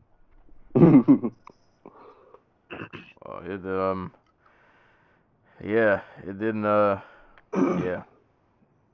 I don't know what else to tell you, Smoker. That was a rough. Where does he go? That was a rough one. I look forward to seeing Smoker in Ryzen. I'm just saying. Oh. Right. Yeah, I think he's probably out of here after this one. They might keep him around. They kept around Curran. She's like on like a 6-fight losing streak or something. So, like Smoker's fun. They're trying to do a Hawaii card. They might keep him for that. I don't know. But I think they don't have a closed arena in Hawaii, do they? I'm sorry? They don't have a closed arena in Hawaii. Nope. Right? I don't think they have. No, they don't have a big venue with like a roof now. Yeah. That's weird because college football has a Hawaii Bowl, don't they? And they don't. It's not played in. That's funny. Speaking of football, if anybody cares, Oklahoma's up 44-38. This game is really good. But last fight of the card. And this actually was the one fight I did not catch. Tim Elliott and Mark De La Rosa. Tim Elliott won via anaconda choke. I'm not sure how this fight went because I did not get a chance to watch. Went basically like it sounds like. Tim Elliott dominated. Got like I think De La Rosa got like a guillotine attempt in there that was pretty deep in the first round, or looked kind of deep, and then he got out, and then Elliott worked him. Really nice anaconda choke. Yeah, I think that was all I saw the highlight of, but I didn't see the actual fight. I feel like the last couple of times I've heard of Tim Elliott, it's been about him on Twitter complaining about. Or am I confusing him with No, somebody he was else? the dude complaining about how the women were getting paid the same amount as he was. No. So, yeah. Right, right. The injustice. Oh man. But yeah. he did give the UFC actually did give a shout out to what was the brother's name? Robert Follis? Oh yeah. Oh yeah. The coach that Yes. The yeah. Extreme Couture coach who committed suicide this past couple of weeks. Yeah, he was actually Tim Elliott's coach. So this is a big day for him. Just I don't know if this connects, but I met Sean Tompkins. He was like one of the coaches for Extreme Couture. Oh wow. Like I don't know, like a year or two before he died or something. Actually, I still have his autograph actually. Like, oh man. Dude, like how many of Tompkins' fighters were just like never the same after he passed? Oh, I don't even remember like who he trained and stuff. I don't even remember like Extreme Couture like those years, really. Like Mark Hominick was one of his dudes. Oh damn. Man. Yeah. That makes sense. Yeah. Wasn't like Tompkins like his best man at his wedding or something? Like it was something like that, yeah. Yeah, like they were really him, tight. Sam Stout, just like a whole bunch of like the Canadian dudes. I miss Mark Hominick. We all do. he was the man. He was the man. I don't. I never liked him. Oh man. The disrespect. I guess real quick before we get into our little awards, we're actually doing really good on time. So I wanted to give quick mention, and I guess Anti-Cole, you'll be able to go in detail more of this than I did. This Rising card that happened. Well, these two Rising cards. These two Rising cards. I managed to catch. I did rewatch some of the first one. So I watched the Reina and Dandawa fight. I saw. Who else fought that first night? Oh yeah, the Kate and McCall. Yeah, McCall. It was an entertaining card. Like, it was Rising. It was. I've never watched a Rising card and been like disappointed. Like, they give me the nice entertainment that they give me what I want, and I watch Horiguchi piece up what was the guy's name? Gabriel something? I can't remember. Gabriel Oliveira. Yeah, Horiguchi gave him the business. Every time I watch Horiguchi and Rise, I'm like, how did they let him go? For the record, Ryzen ran 3 tournaments over the for the New Year's Eve finale this year. I guess spoilers since I went to the end of it, but like Kyoji Horiguchi won the bantamweight tournament, and he did it by stopping literally every opponent he fought. One of the funny things is like Horiguchi left the UFC not because of money, but because they wouldn't guarantee him more than 2 fights a year. He fought 5 times this year. Like, do you know? 3 of them were in the last 2 days, but still. What you were saying? Do you know how much he made for winning the tournament? I want to say he got a $150,000 bonus. I don't know what his like contract salary is, but it's worth noting he has a deal with Reebok that is reportedly worth more than most UFC champion deals. What? Really? Probably not McGregor's deal, but like probably like Dillashaw and Demetrius Johnson and them. Probably something along those lines. Out in Japan getting that money. Yeah, that's wild. He just got a deal with Beats by Dre in Japan. Really? Holy shit! Wow. Oh yeah, you know he's getting paid. Dude, people don't understand. Like Ryzen, right off the bat, does way bigger numbers than the UFC. Like I want to say, like last year it was like 7% of the TV audience that was watching like television during New Year's Eve turned in for Ryzen, which that translates into millions upon millions of people. And even then, they thought it was like not like underperforming, but it wasn't quite what they wanted. But like I guess the theme of this year for Horizon was like we don't need all these foreign talents to come in and like we're not going to be a slave to like foreign whims about like if a fighter can get a better offer from the UFC, they'll go to the UFC. Like we're just gonna like we have homegrown talent, we're going to showcase it, and they did a great job with that. They had, like I said, they ran 3 tournaments. One was a kickboxing tournament featuring Tenshin Nasukawa. If you have never seen Tenshin fight, go watch him fight now. Like pause the podcast and go on YouTube and watch him fight. The man is the future of like combat sports in Japan. I can't even call him a man. He's 19 years old. Oh my god. Oh. Yeah, and he's out here like spinning, back kicking like Lupini champions into oblivion. What's his record? I want to say as a kickboxer he's 22-0, as a MMA fighter he's 4-0. But like his MMA record's basically him beating up a bunch of dudes. But like his kickboxing record, like one of the dudes he has on his kickboxing record is I'm not Run Wrong, who was the dude who beat Kazuto Ioka for the IBF flyweight title in boxing. Like he's beaten what's his Wachalong PK's Sunshine Muay Thai Gym, who is a former Lumpini champion, and he beat him by spinning back kick. Like the dude is legit. He is a powerhouse at 125, and like whichever sport he decides to do, he's going to be amazing at it. Future GOAT. Maybe. High praise from the anti-GOAT. They also had the women's atomweight tournament, which featured like I guess the 2 big ones would be Kana Asakura and Reina Kabata. Reina is probably the most famous fighter in Japan fighting on this card. Like the numbers peaked for her last fight like during her time slot.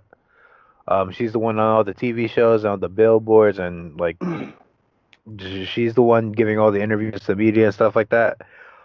She made it to the finals, but she ended up losing to Kana Asakura, a 20-year-old who used to wrestle. Like I think she was like a really standout wrestler in high school. Who's possibly like the future of atomweight. Like she's gonna probably be like one of the top women in the division for a long time. And Reina doesn't really look too bad like coming away from the fight. She got submitted by a rear naked choke on the last day, on the 31st, but it happens. Like Kana Asakura wins the atomweight title. Like just go back and watch the cards, because like they're like straight up fun. Like sadly King Reina lost. She lost to Cindy Dandois. I would have gave Reina the fight, but I'm not upset about the decision. Yeah, I went back and watched it. Yeah, I wanted to give it to Reina, but yeah, I think Dandois won. I think she has her. But like I said, like the theme this year, at least for me, was like Japan has a lot of talent. And they Sakaki Habara, like he is a freaking whiz at finding people. Like Gabriel Oliveira, the dude killed Yoriguchi, beat in the quarterfinals of the tournament. Dude came in and knocked off Kawajiri. Oh yeah, that did happen. Like that's the dude who Yoriguchi fought in the quarterfinals. So like the light heavyweight fight they had in the first night with Jiri Prochaska and Carl Albertson, that was a really good one. Ended with a nice knockout for Jiri. Poor Anthony Burchak. He ended up losing a split decision to Jae-hoon Moon. I feel like Rosin has not treated him well. It's not been good for him. He's 3-0 fighting there this year. 0-3, I should say. Yeah. Like people. Yeah, Rosin's just Right. dope, Yeah, man. it's just a good time. Like it's literally like it's entertaining in every facet too. Like the fights are good, like the production, like it feels like a show. Yeah. Like it's a full like experience if you get a chance to watch their cards. I really wanted to stay up to watch it, but after that card, after UFC went off, well, I was beat, and I'm old now. I can't hang like I used to. After about 11:30 midnight, I just kind of shut down. But yes, I got to go back and watch a lot of these fights. But I did see the highlight of Crow Cop beating the piss out of some poor gentleman. Who, That poor remember the gentleman was like the first dude to beat what was it, Fedor, I think. Oh. But he's also like 50. Yeah, I saw Crow Cop putting the paws on him. Isn't Crow Cop on like a 7-fight winning streak? It's something wild like that. Oh yeah, I thought I saw. He's been like wrecking dudes in like Ryzen. Like he won the tournament last year before he retired, and then decided to come back. Hey man, keep getting the W's. So yeah, man. Yeah, I wanted to give that Rosin card some shine because from the fights that I saw in the first day, they were really good, and from what I'm hearing, the second day was like even better. And like the times I've gotten to watch Rosin, I've never been disappointed in a Rosin card. Like I've never left feeling disappointed or feeling like I didn't, like I wasted my time. They're always entertaining. It's good matchmaking. And fun to watch. It's really good matchmaking. So yeah, shout outs to Rosin, that whole organization. Lots of good stuff going on. Please over there. please don't be sponsored by like Yakuza money or something. Because I really want Ryzen to succeed. We'll find out later. Some shady's going over. Yeah, no, I'll just have to try to turn a blind eye. 'Cause I don't. But that's I felt pride. Like they were Yakuza, like they were a money laundering scheme for the Yakuza, and once that came to public, like nobody wanted to touch them. Their ratings were still good. It's just like you can't do anything. Sorry about that. Not to go off on not to go off on a side tangent, but like, cause the whole like ACB and Katarov thing, like I finally like starting to getting around to like watching ACB cards, and then people, I can't lie, man. These cards are I've only watched like 2 of them. These are some of the most violent cards I've ever seen. I want all this podcast. God damn it. I'm like, these guys don't believe in going to decision. Like, No, they are violent ass motherfuckers. they're violent, man. They're violent. Like, I can't lie. The entertainment value is there. But yeah, I get it. It's surrounded by a lot of shadiness. Yeah, the shadiness isn't even the word. But yeah, it's not some not so good things hovering over that organization. But like I guess I rationalize it to myself by saying I can't blame the fighters. It's not their fault. Like they didn't. Well, I would hope they didn't do anything. Like they don't have anything to do with it. Like some of the fighters are Katarov's boys. Who make people disappear. Like Magomed Bilyukov, UFC flyweight, is a literal hitman for the dictator of Chechnya. Man, it's rough, but that's just the reality. Like we take for granted, like here in the States, that like this sport is like regulated, and I'm not gonna say like it's completely devoid of It's not completely devoid of like shadiness, but like in other places in the world where like people's lives depend on this shit, Right. it is dark. Yeah. The rabbit hole runs deep. But 5-year-olds in Thailand busting each other's heads open for like $1 in Muay Thai contests. Like, Hey. That's my culture. yeah, those 5-year-olds would probably kill me, so I ain't gonna talk about them. I probably can't beat them. So yeah, man, that was pretty much UFC 219, all the news and other events and things that have been happening this weekend. Since it is now 2018, to do somewhat of a year-end review, make this episode a little different. We'll kick off first podcast of 2018, giving out some awards for the previous MMA year. So I'm not gonna lie, I realized after I both sent you guys the list that I kind of left some categories out that I didn't remember. And so if I happen to juggle my memory while we're talking about this, We got it. yeah, we'll think of a few.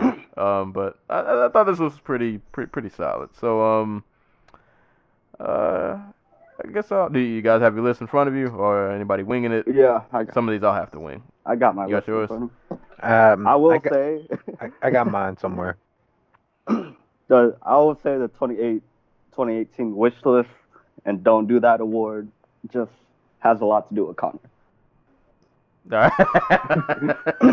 All right, we'll get there. All right, I guess I'll just start from the top with the way I have these ordered on mine. All right, so we'll kick it off with fight of the year. I've vaguely researched most of these. I'm not gonna lie, I picked a lot of these kind of based off like what was the first thing that popped in my head. Aside from KO of the year. KO of the year I did have to research. But fight of the year, the main two that popped in my head were Justin Gaethje and Michael Johnson, and the other fight, Brandon Gertz versus Derek Campos. But just based off the amount of times I watched the fight, Gaethje versus Johnson kind of won by a landslide. Like, I've watched that fight so many times because it was just... And I think that was a card. I think I had missed that fight when it happened. I watched it the next morning when I woke up, and I just kept rewinding that fight over and over. It was so... That fight was everything I hoped it was gonna be and more. Like, that fight was just the ultimate just violence and destruction. Like, that fight was anything you could ask for. Like, it was just back and forth. Two dudes literally just throwing until one of them just couldn't throw anymore. That for me was just like that was Gaethje in a nutshell. That entire fight encapsulates what Gaethje is about, what I was hoping he would bring to the UFC, and so far he hasn't disappointed. No matter win or lose, like, dude just brings it. So yeah, that for me was easily that was my fight of the year. There's nothing I can remember that like even came close. Just to be a little different, I guess I'll just say because I don't think I wrote down fight. Like, I have mine written down here. I don't think I wrote down fight of the year for some bizarre reason. Yeah, I'll say, just to be a little different, I'll say what is that? Got Family Guy on? Oh, my bad. American Dad one. Oh. Way more important than the football game. So I'll just say Gaethje versus Alvarez. I mean, that was everything I wanted in that fight and more. So Any answer with Gaethje in it is the right answer. Basically. Like, you can't really go wrong. Well, mine. No, I'm just. My turn. Yep. No, it's fucking same as Sensei. I went back to rewatch these. Hello. Yep. Yep, sure.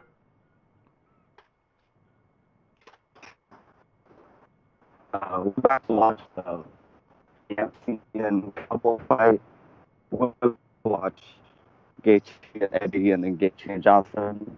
The only one that I saw live was the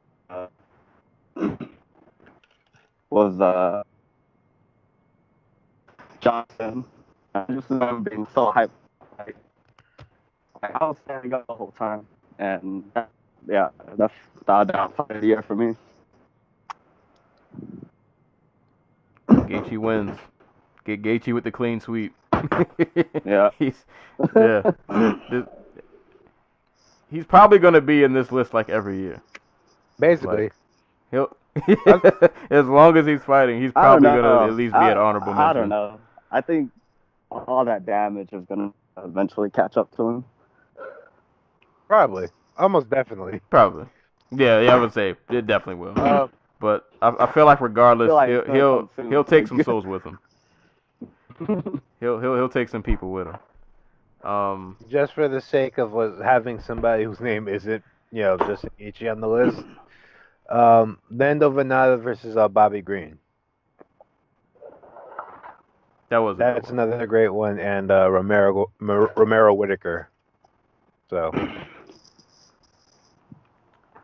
It really doesn't feel like it was like a year of like great fights. Like the matchmaking was really good, but it felt like a year of like really great performances.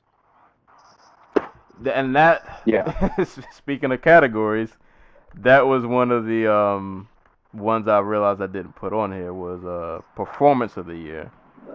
I don't know anybody. Let's just wing it. Anybody, and for any of these, I probably should have said this to y'all. Like any combat sport, it didn't really have to be MMA. But yeah, performance of the year, like just. So, fight of the year didn't have to be MMA. No. I changed my answer. My answer is Anthony Joshua versus Klitschko. Yeah, I probably should have told y'all that. Yeah, these didn't have to be MMA answers, because that was why KO of the year for me was really hard, because I started looking up boxing KOs and I forgot how many good ones were this year. But yeah, Klitschko and that was an awesome fight. Man, that was a really good fight. I know a lot of people who missed out on that one too, because people don't seem to watch boxing until Mayweather fights. But I mean, yeah, that. Thank God that Josh was a big star in the UK, because everybody deserved to watch that one. Right. That was a good one. Real quick, just take a pick. Don't even have to explain it. Joshua or Wilder, if that fight happens. Joshua. Joshua. I'm gonna go Wilder. But no matter who wins, I'm pretty sure I'll be wildly entertained. Yep. I guess a category we can just wing. Performance of the year. Just a fighter who just put on, Rose knocking out Joanna. No, that's fair. That's a really good one. I'm trying to think like performance of the year, like Conor McGregor lasting 10 rounds with the greatest of all time. I'm gonna go with. Can I go with like Floyd, like scamming like 3 million people out of their money? Sure. Yes. 4 million people. No. 4 million. Well, I figure like 1 million were gonna tune in no matter what. Like Floyd decided to do. So like the 3 million are like the 3 million, like the people who actually put money down in the fight and thought McGregor had a chance. So, but like on the real, like it's so weird to pick this one. I'm gonna go with Whitaker over Romero because he did it on one leg. Nice.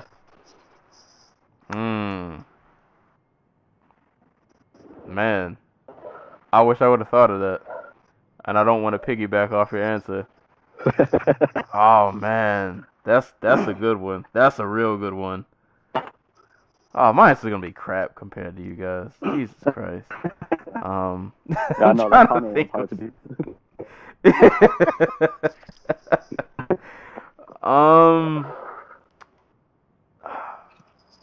All right, I'm gonna venture out. Mine will not be MMA. I'm trying to decide, do I want to do kickboxing or boxing? I said do kickboxing.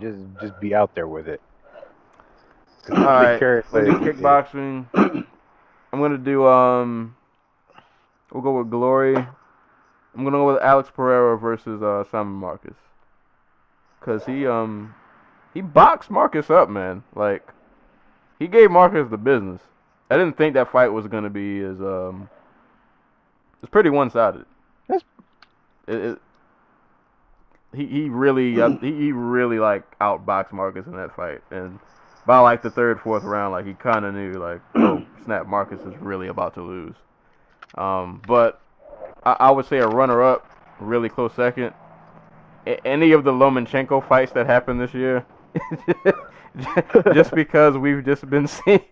I was almost gonna pick Lomachenko, and was the last one he did. Now? Yeah, because he literally just he dragged the man so deep into the matrix that Rigondeaux unplugged his own cord and got up and left and decided he did not want to be a part of this anymore. That is literally like, I want to say it's like his last 4 fights. He's like the guys retired, quit on the stool. Right, like they just don't. And the thing is, like, it wasn't even like he was landing like super hard power shots, but it was just like he was so much just better in every facet that, like, Rigondeaux was like, you know what, we're done here. We're done. We're done. But I'm gonna go Alex Pereira over Simon Marcus. But man, I am jealous of that Whitaker answer, because if I would have thought of that, I definitely would have said that. But this next award. This is a big one. Fighter of the Year. See, now that you opened this up to both boxing and MMA and kickboxing, it makes it a little tougher.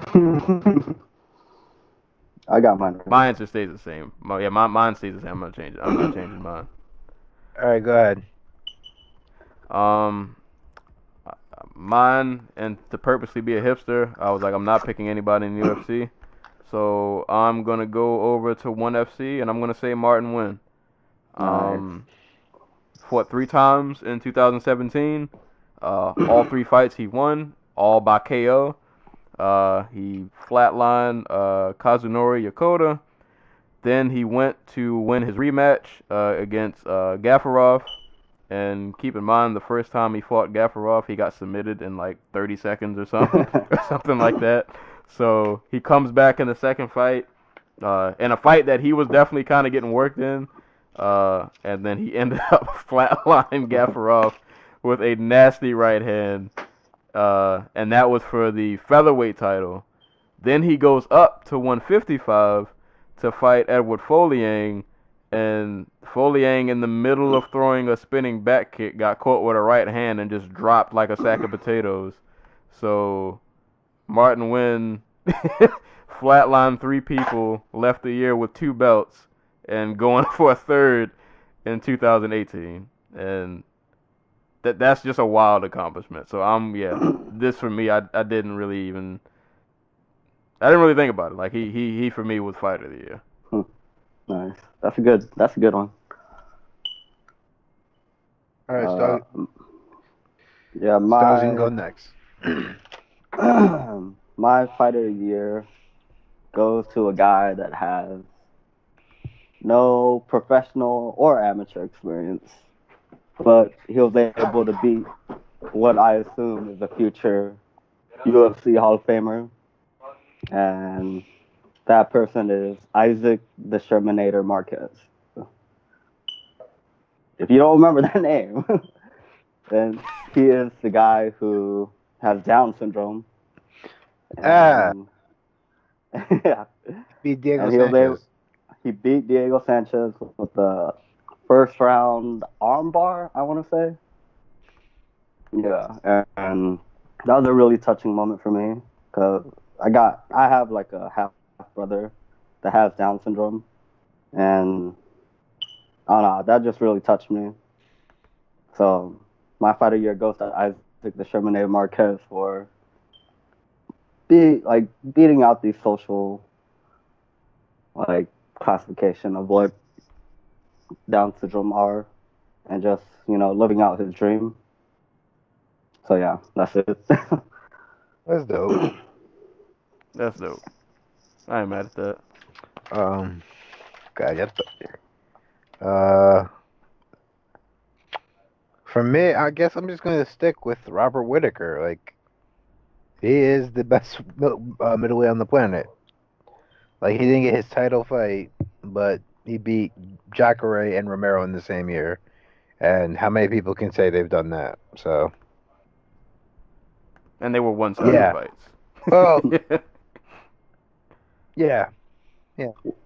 The fights Whittaker weren't really... fight is iffy because like Romero won 2 rounds, but he also did it while Whittaker was basically on one leg, and by the 3rd round it was all Whittaker's fight. So, but just for like a runner-up, I guess. Well, that's hard because like I want to give it to Crawford. But like he became the man in the fight of titles at 140, but like neither dude he beat was really like, I won't say an accomplishment, but he was expected to beat them and beat them one-sidedly. Yeah. Like Kell Brook, I think not Kell Brook. Errol Spence, I think he only fought once this year, maybe twice. But like his destruction of Kell Brook was really great. But like he only fought once. Joshua looked like crap against Takum or however the hell you pronounce Carl's name. So it was a weird year. Maybe Max Holloway is a runner-up. Yeah, he was almost. I think Max should be up there. I was almost. He was probably with my runner-up. I can't give it. I was gonna like if he had fought Frankie Edgar and beat him, I probably would have given him Fight of the Year. I mean, I would definitely give him Fight of the Year, but I'm always reluctant to give Fight of the Year to a guy if you only fight one opponent and you beat him twice, especially if you stopped him the first time. And like with the weird circumstances around this fight, where like Edgar fell out and Aldo was put in like a month in advance, and like that's kind of iffy for me. Like I didn't give it to Chris Weidman the year he beat Anderson Silva. Not mad at those. Not mad at those. I almost wanted, I guess, another one to wing, like breakout fighter of the year. Somebody who just kind of popped up on the scene and just been out here just handling business. See, that's another one where I could go a bunch of different ways, but I got one for you. Francis Gano. Yep. Oh man, now that I think about that, yeah, that might sweep across the board. He got 2 top 10 wins, both first round knockouts. Spoiler: he got knockout of the year. Actually, that was my next.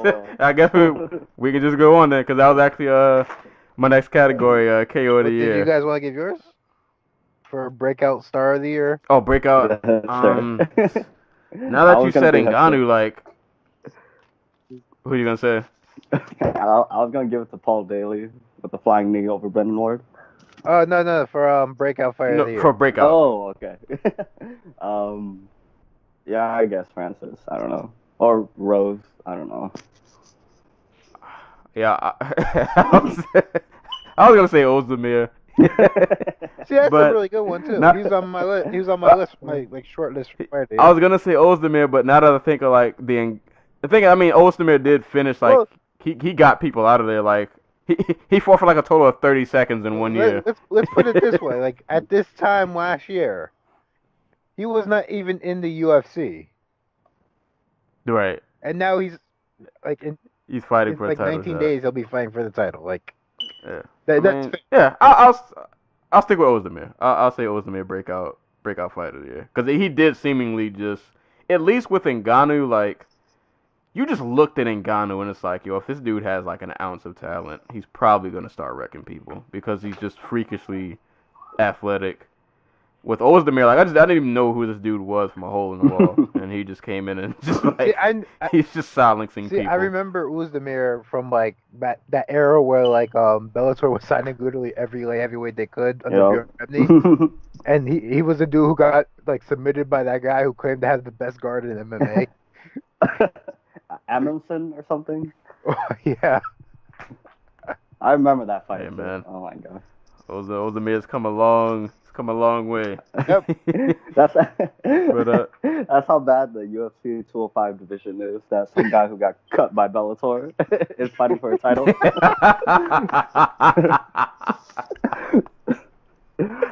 Oh man. A guy who is 1-1 in Bellator might be the UFC champion. he might be at worst the third best light heavyweight in the division. Oh man. Yeah, I guess we'll roll on KO of the year. This was hard, man. Like, between MMA and boxing alone, man, there were some vicious KOs this year. I'll just go through some runner-ups I had. I didn't pick Ngannou Overeem, but that was like number 2 on my list. You had mentioned it earlier, Stoves, the Paul Daly flying knee over Brendan Ward. Also on my list, runner-up, Gaston Bolanos over Rick Gutierrez. If anybody doesn't know, that was a spinning elbow KO in Bellator.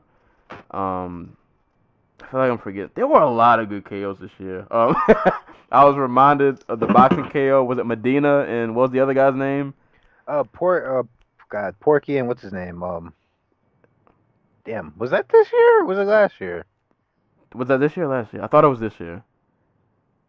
I can't remember, but somehow that highlight popped across my screen, and I just remember that he won that fight with like an 80-hit combo. But my KO of the year, Bellator, Aaron Pico over Justin Lin.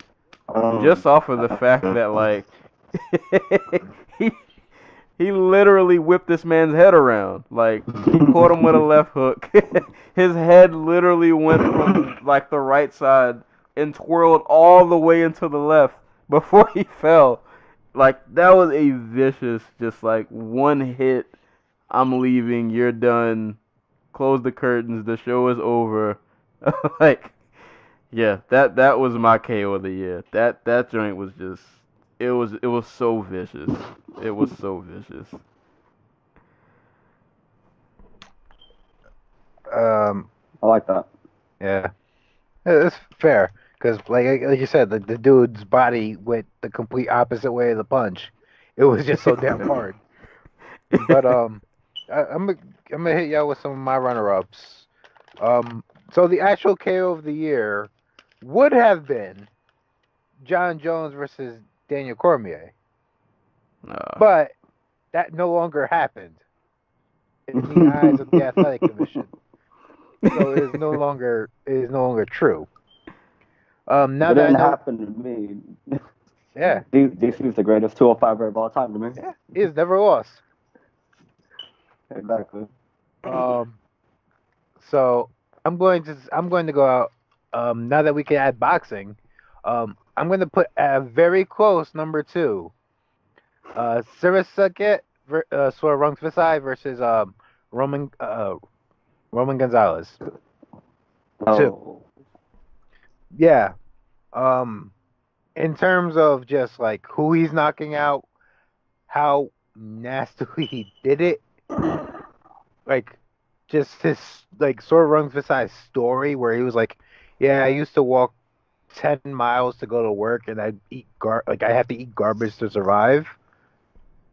And like how his career basically started as like some guy saw him at Muay Thai gym and was like, "Yo, I can get you some pro boxing fights," and then he had to fight like legit prospects with like no boxing experience, and like just to see that moment crystallize and him knocking out Chocolatito the way he did, like any other year that didn't involve a man almost dying in the cage, that probably would be my number one. I'm actually looking up this fight now because I want to see this KO. I thought he lost the first fight. I thought so too, but like my worry heading into the second one was that was like Chocolatito's last, because at 115 he just wasn't looking like the destroyer that he did. Oh. Yeah. Yeah, you're out of here, bro. That's yeah. That crowd was pro Chocolatito too. I mean, yeah, like the dude was becoming like Gennady Golovkin. Like he was packing the crowd. Man. It sucks because I really like Chocolatito, one of my favorite boxers. He started the year off as the pound for pound #1 dude in the sport, and now he's got 2 losses on his resume. And it sucks, but that's what we want out of fighters, to test themselves, to go up and weight and push themselves to the limit when they hit a plateau, and it just didn't work out this time for him. Speaking of boxing, Charlo was coming up on my list. Oh too. God, yeah. Because I forgot about that one. That was Lubin got Yamcha'd, like.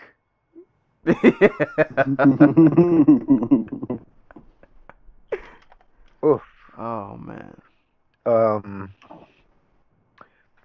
Just 2 more really quick before we move on. Just because there was a lot of great ones this year. So I have on here Gustafsson knocking out Glover Teixeira with that 5-punch or uppercut KO, and Barbosa destroying Beneil Dariush's life with that flying knee. This really was the year of the knee. There were a lot of knee KOs. Yeah, like what was the dude in Bellator? Clayton something. Oh, the one that was on that prelim? Yeah. When he kneed him from like across the cage.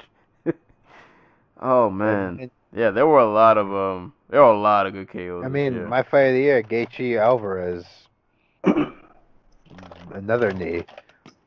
Right. Stokes, you said Daly Daly Ward was your knockout of the year, which was my number 2 now.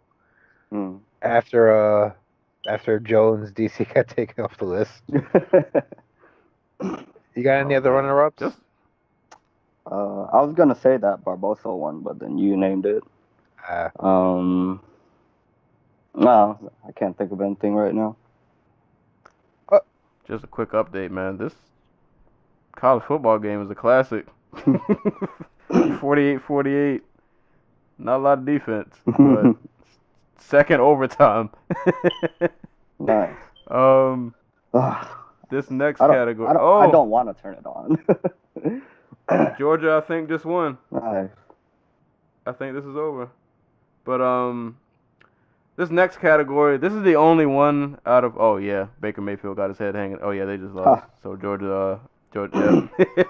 I hate Oklahoma anyway. I hate Mayfield. But that was an awesome game. But this next category, this might be the only one, to be honest, that I didn't really like research, because, and this is my one moment where I won't be a hater. Submission of the year. This for me was easy. The mighty armbar. Like he threw a man and armbarred him in like midair. Like I don't know what. I didn't see anything else. Nobody else I saw this year did anything else that wild. So yeah, mighty armbar easily won this for me. I didn't even want to look up anybody else. That's my second place actually. Who you got first? Mine is, let me pull this up. Mine happened at Full Contact Contender 19 in England. And it is Joan O'Mears pulling off the walls of Jericho on Oh Aaron my Jones. god. Oh. That's I'm not mad at that at all. that's not the greatest submission of the year. That's the greatest submission of all time. Oh man, I completely forgot about You know, I've seen somebody do it with like one leg. I've never seen the two until this year. Oh man, I forgot about that. We need a comprehensive list of all the time somebody's done like a WWE finisher. If we can get like Ivy doing like the people's elbow. Oh man, I completely forgot about that one. That's that's a really good answer. Ugh. I was Oh hoping man, no one. yeah, that's I was hoping no one else could pick that, so I could get the shocker Yeah. effects. I completely forgot about that one. Yeah, you knew I was gonna say Borg DJ. Anyone want to change their mind Oh. after that?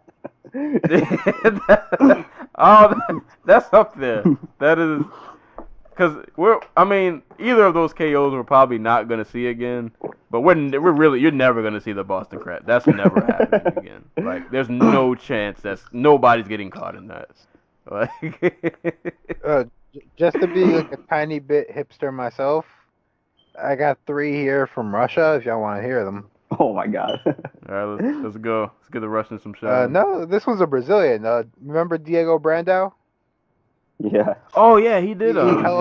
He helicopter armbarred Murad Machayev at Fight Night Global 58, and it was beautiful. We have a twister. Someone hit a twister this year. Yeah. Oscar Askarov hit it on Anthony Leon,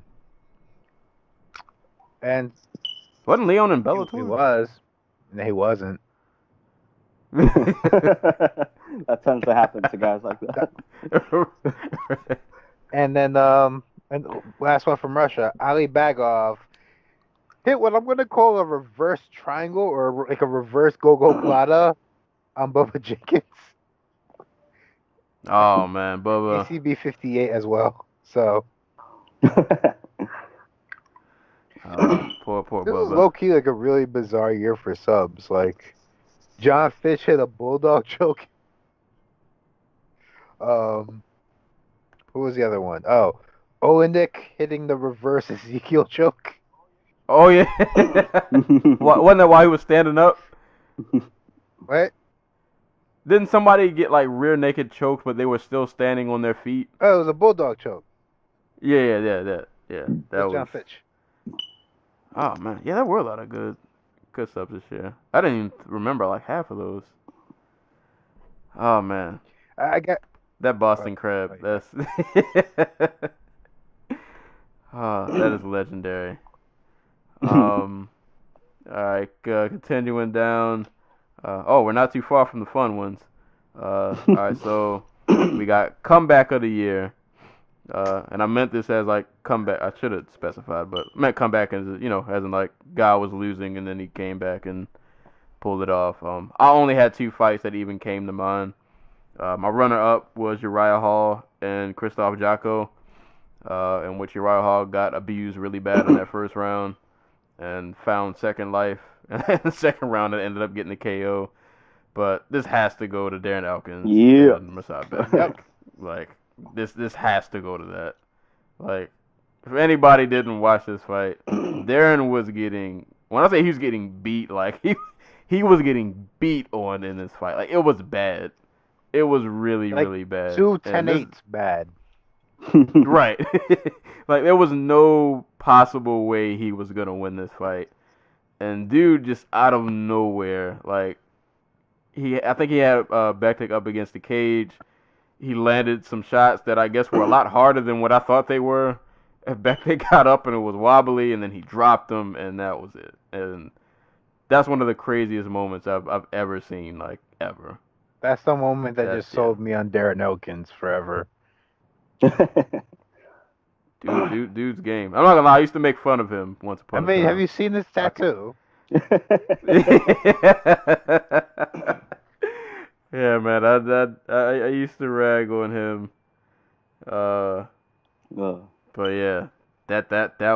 was insane. That was just pure insanity. So I guess he sweeps all of us. At number one, yeah. Just to throw him out there, just because he was on that same card. Yuri Alcantara hitting the what was it, the knee bar on Luke Sanders? Oh yeah. Yeah, Luke was. Oh yeah, Luke was winning 99.9% of that fight up until that. Like with the most telegraphed knee bar of all time. I remember actually, I was talking about that fight with the anti-cool like the day before. I was like, dude, I'm telling you right now, Darren Elkins is gonna upset Mirsad Bektic, and it happened. Do you remember that? Vaguely. Because Cynthia was on the same card, and I was like, dude, Team Alpha Male going 2-0 tomorrow. Dude, he needed a parade after that. Like he should have got some kind of that was wildness. That was crazy. That was yeah. You won't see a comeback like that again for a long time. Next on the list, which I'm gonna have to wing this one because I did not write an answer for this down. Best promotion, and you cannot say the UFC. But I want to say this anyway. Had I not even put that disclaimer, I wouldn't have picked the UFC anyway. Just based off of pure shenanigans and and just the amount of foolery that has been going on in the UFC. I couldn't have picked them anyway. I'll let y'all go first because I need to figure out my answer real quick. I guess I'm just gonna take the easy way out, and I'm gonna say Bellator. They signed Gegard Mousasi, Lorenz Larkin, Michael McDonald, Valerie Letourneau, Ryan Bader, Big Country. Signing guys that have like name value but aren't bringing in the ratings. But they're making a conscious effort, to build up the roster. And, I feel like they're making a good push for these young guys. Like AJ McKee, James Gallagher, and Baby Slice. They were like all undefeated this year. Then you have the Fab Five wrestlers. Who is it? Pico, Ed Ruth, Joey Davis, Tyrell Fortune, Jared Trice. All of them went undefeated except Pico, who lost his debut. Now, I like what Bellator is doing with these young guys. I think I meant to mention Fortune has another fight. I meant to write it down, but I think he does have another fight coming up. Yeah. He's fighting in like February, March or something. Yeah, I'm mad at that.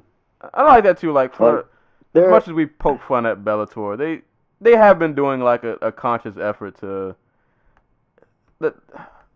If it wasn't for this heavyweight tournament, I would say that I feel like they're not getting away from the freak fights, but like they're doing better at showcasing like their legit talent. But then this heavyweight tournament comes up, and I'm like, I don't know about this. I think But in their minds, one of these dudes is gonna drop out, and they're gonna be able to put in Tyrell Fortune or something. Oh, Jack Swagger, you mean?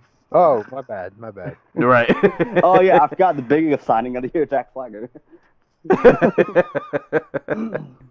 I'm not mad at it though. But Bellator's had a pretty solid year before they hit like the regional scene, Like, because once they hit the regional scene, like there's not gonna be a bidding war because UFC has more money, But they're countering that by grabbing them before they even hit the regional scene, Which I like.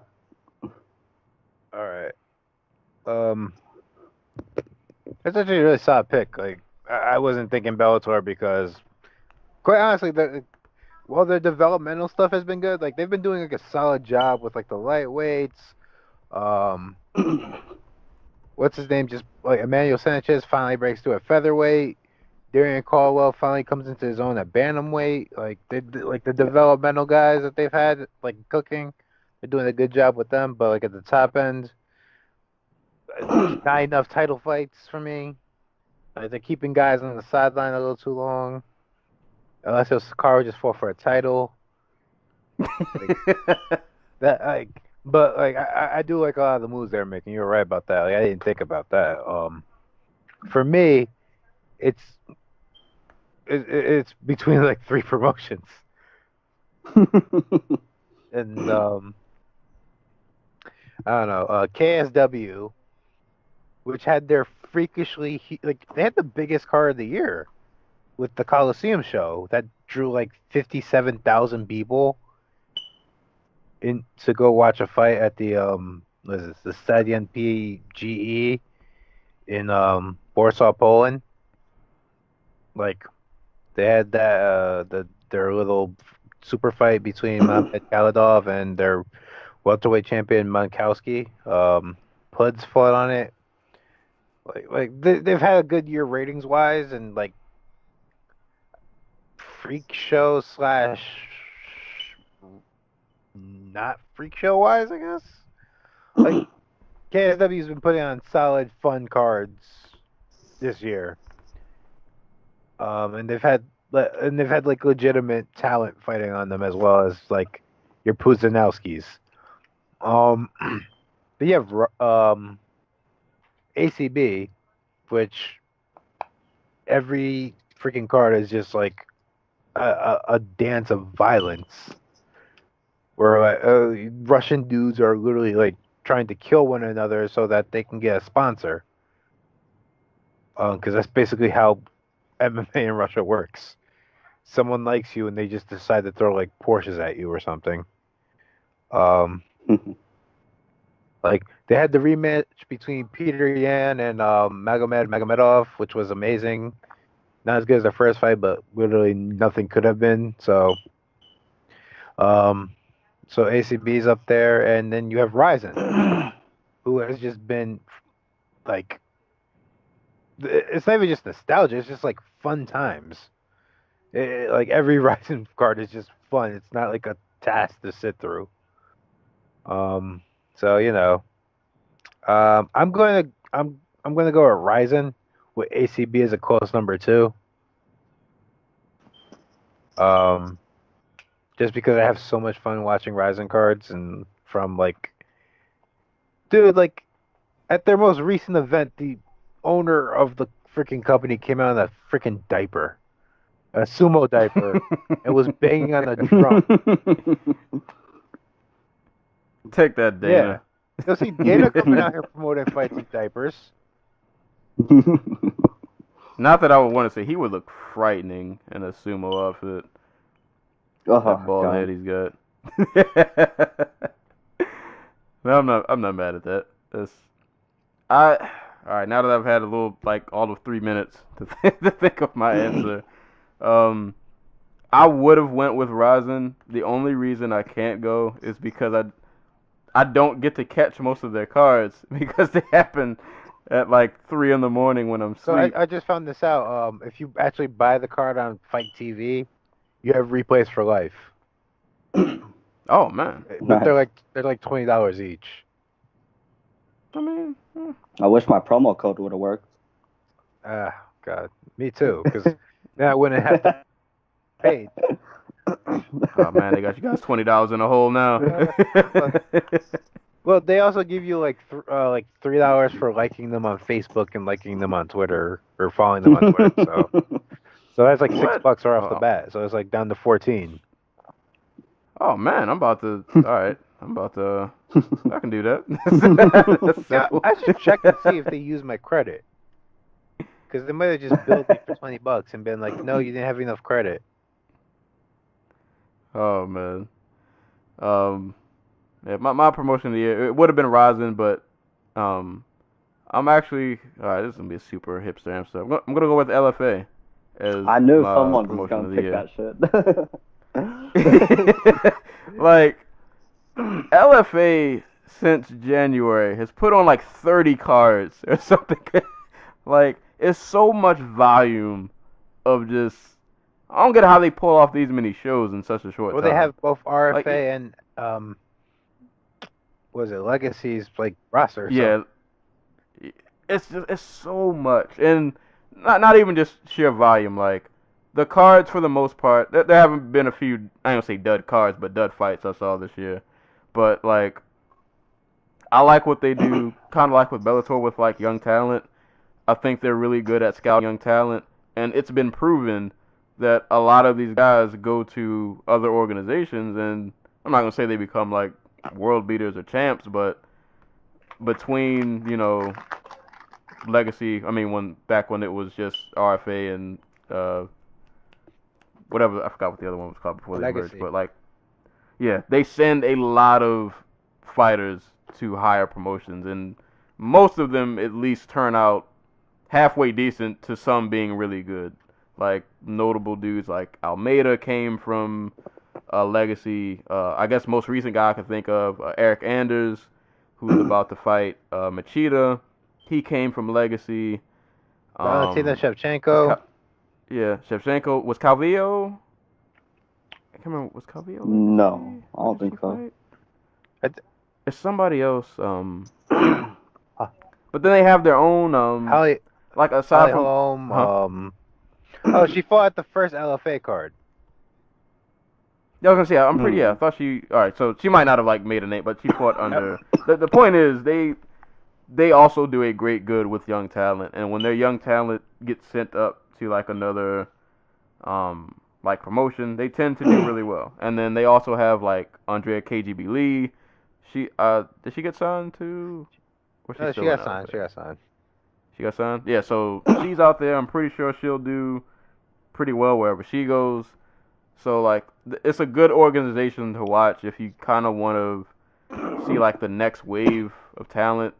Like, this is an organization I think that, like, helps groom those kind of guys. I think whoever they had a vacant middleweight belt. I cannot remember the gentleman's name, but he just got signed to the UFC. I'm not sure when his debut is, but yeah, like just really good volume of cards, good entertainment, and then like just a lot of the prospects end up going somewhere and becoming somebody.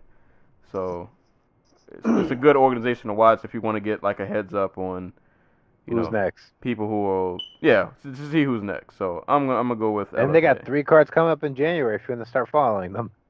Right. And not to promo. We don't have sponsors on this podcast. Nobody will pay me to do this, but I don't have cable, but I use Sling TV for my TV needs because I only watch like 4 channels. So I have Access TV, and you can watch the replays of like all of the fights that happen on Access. So you get like LFA, CES, MMA, and then, line fights, all that good stuff. So like if you have Sling TV, just type in, go to the Access TV channel. You can go back and watch all of the cards, and there are plenty of them to choose from. So yeah, I'm gonna go with Legacy, and I think that kind of rounds out the more serious awards. So time to get to the Well, we forgot. time We to get to forgot the one. fun ones. Well, What we get? well, it wasn't winning, but upset of the year. Yeah, I forgot this one too. I mean, I think we're all gonna pick the same one, right?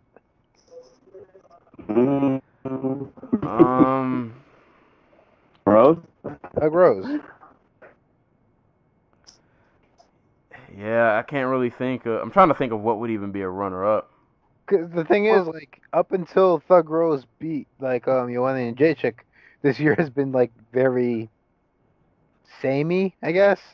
Like there hasn't been a lot of shakeup. So Yeah, I'll probably have to go with Thug Rose because I can't. I'm trying to even think of a runner-up off the top of my head. Yeah, because Holloway and Aldo, that wasn't really an upset for me. What? Yeah, I think Thug Rose probably runs away with that one. What? So I guess I'm pretty sure Stogie got the same. I can't think of another one.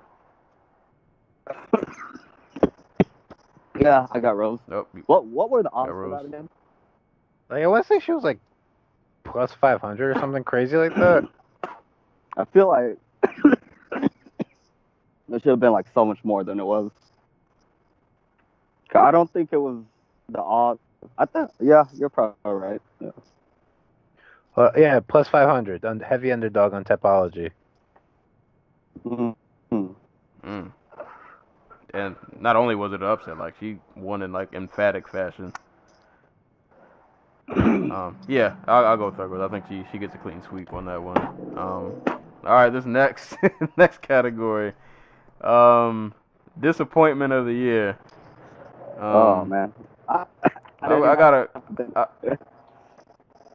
have I've got three. One we just went over really. It just made the list. Carlos Condit really hurt my heart. That fight really made me feel some kind of way. So I'm not gonna dwell on it, but that was on my list. This next one, Bendo's Bellator run, which he only fought once in 2017, but It was bad. yeah, 2017 has just kind of been a continued just kind of like downfall, man. Like he's just not that same guy anymore, and it's been really hard to watch. Yeah, man. This is the It's- end of like the WEC lightweights. Yeah, man. All those guys from that era that we used to watch back then.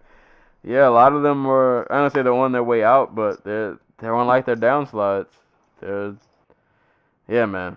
Watching Bendo as of late has been really hard. But my biggest disappointment of the year, by far and large, I didn't have to think about this.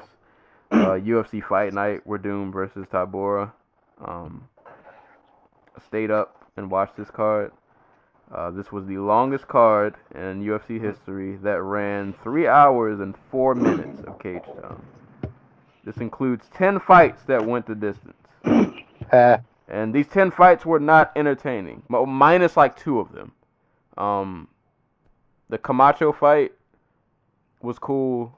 There's one other fight I'm forgetting that I think was also a Hello. Hello. Huh? Hello. Oh, okay. Nope, I can't hear you. Went in and out. Oh, my turn or? Yep. I lost Yeah. for a little bit. Oh. But, yeah, you can go. So my disappointment of the year is that card. My disappointment of the year was a fight that never happened, and that was Tony Ferguson versus Khabib. Like, that fight had so much hype going into it. Like, there was just so much hype, and I was just so heartbroken when Khabib couldn't. When he almost died or whatever, and when the tiramisu almost got him. Well, it did get him. God. Like I can't think of. There's like maybe 1 or 2 fights in the UFC I want to see more than that, and that's only barely. Like that's such a great fight. And like, even if they fight in 2018, I feel like it's not gonna be the same. Like, I don't think they're gonna be able to build it up like they did the first time. Yeah, that's my disappointment of the year. God, those are good ones. Like I had so many that like I thought about them, and like part of being disappointed is being surprised, at least for me. So like I was gonna say, Dana continually bashing his champions and contenders, but that's not really a surprise at this point. I was gonna say Connor not fighting, but I kind of guessed at the beginning of 2017 he was gonna fight this year.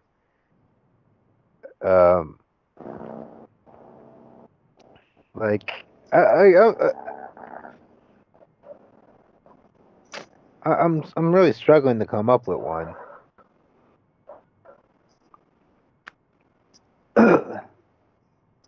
Disappointment of the year. Bellator not taking over as the number 1 promotion. Nah. Disappointment of the year. I really can't. You know what? I'm gonna go with Joanna Jędrzejczyk. Not that she lost, but the entire build up to the Rose Namajunas fight. That was just incredibly disappointing. Well, she paid for that one. I don't think we'll be seeing that no more. Like questioning her mental toughness after all the things that like publicly Rosa Namajunas has talked about, like like how she was abused as a child and everything. Like it's terrible. It was terrible. So Yeah, I can't disagree with any of those. I can't say I don't know if it's a good thing or a bad thing, but there weren't a lot of things I could say I was disappointed in. But then at the same time, when the UFC does stuff, and this list I made this category strictly for the UFC because nobody else is really pissing me off as much as as much as they were. So I just kind of don't get surprised when they do shenanigans. But I didn't need that 3-hour card in my life. yeah, I'm really mad that I stayed up and watched that. it's such an inconsequential card. Like the only way that card could have been saved is if Marcin Tybura somehow beat Verdum. Right, because there was nothing to pull from that card. Like after it was over, it was like there were no new storylines, nobody emerged. There was nothing. It was just nothing. It was 3 hours. Like of the nothing. most that came out of that card is Paige Van Zandt has an opponent now. Right. But yeah. So that was those disappointments of the year. Next category, 2018 wish list. I wish I would have spent a little more time thinking of this because I know I'm missing something because my wish list isn't really that long. My first thing, wish list in 2018, either McGregor fights or he just leaves. I need one of the two to happen. Like, and by fight, not in boxing, not in some other sport. Like, he either defends the belt or he's got to get out of here.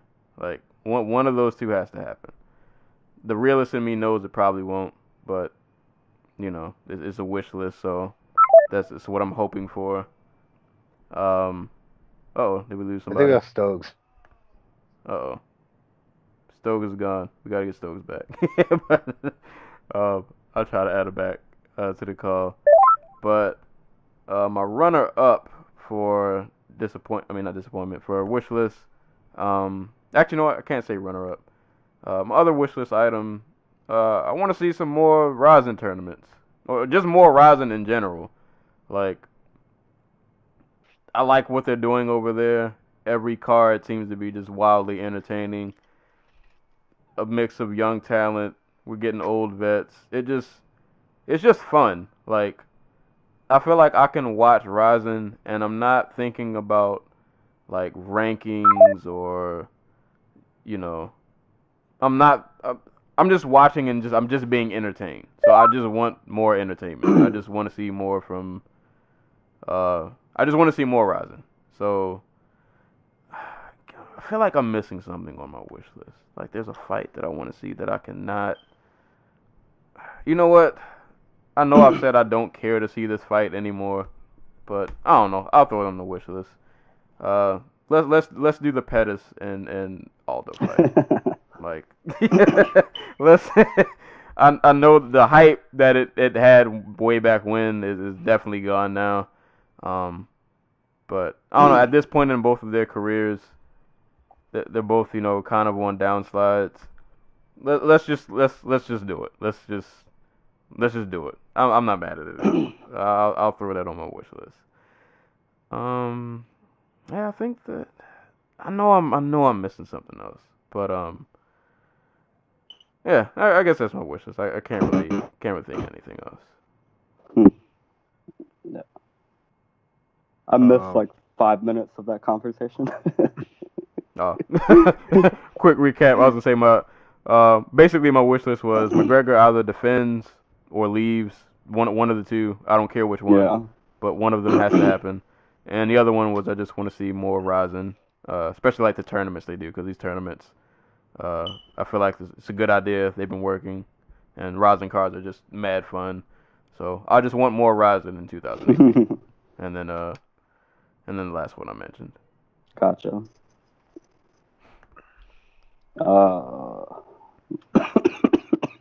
Yeah, I'm the same way. I either want to see Connor stripped or defend the belt. And I would like to see my boy Cody Garbrandt get his rematch with TJ by the end of 2018. I feel like that one will probably happen. Trying to think. Like, yeah, like number one, the log jams that have consumed like middleweight and lightweight just like get cleared up. Let's just get this shit moving again. Like it's already started at middleweight. Like Connor, shit or get off the pot. Like, that's so that that's number one. Number two, Dillashaw versus Demetrius Johnson. Like, if I can't have it at 135, I'll take it at 125 or 130 or whatever. Just I want to see that fight.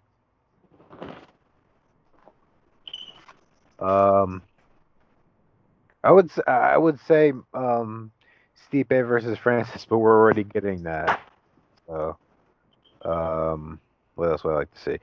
Just sign like 20 light heavyweights already. I don't care if they're good.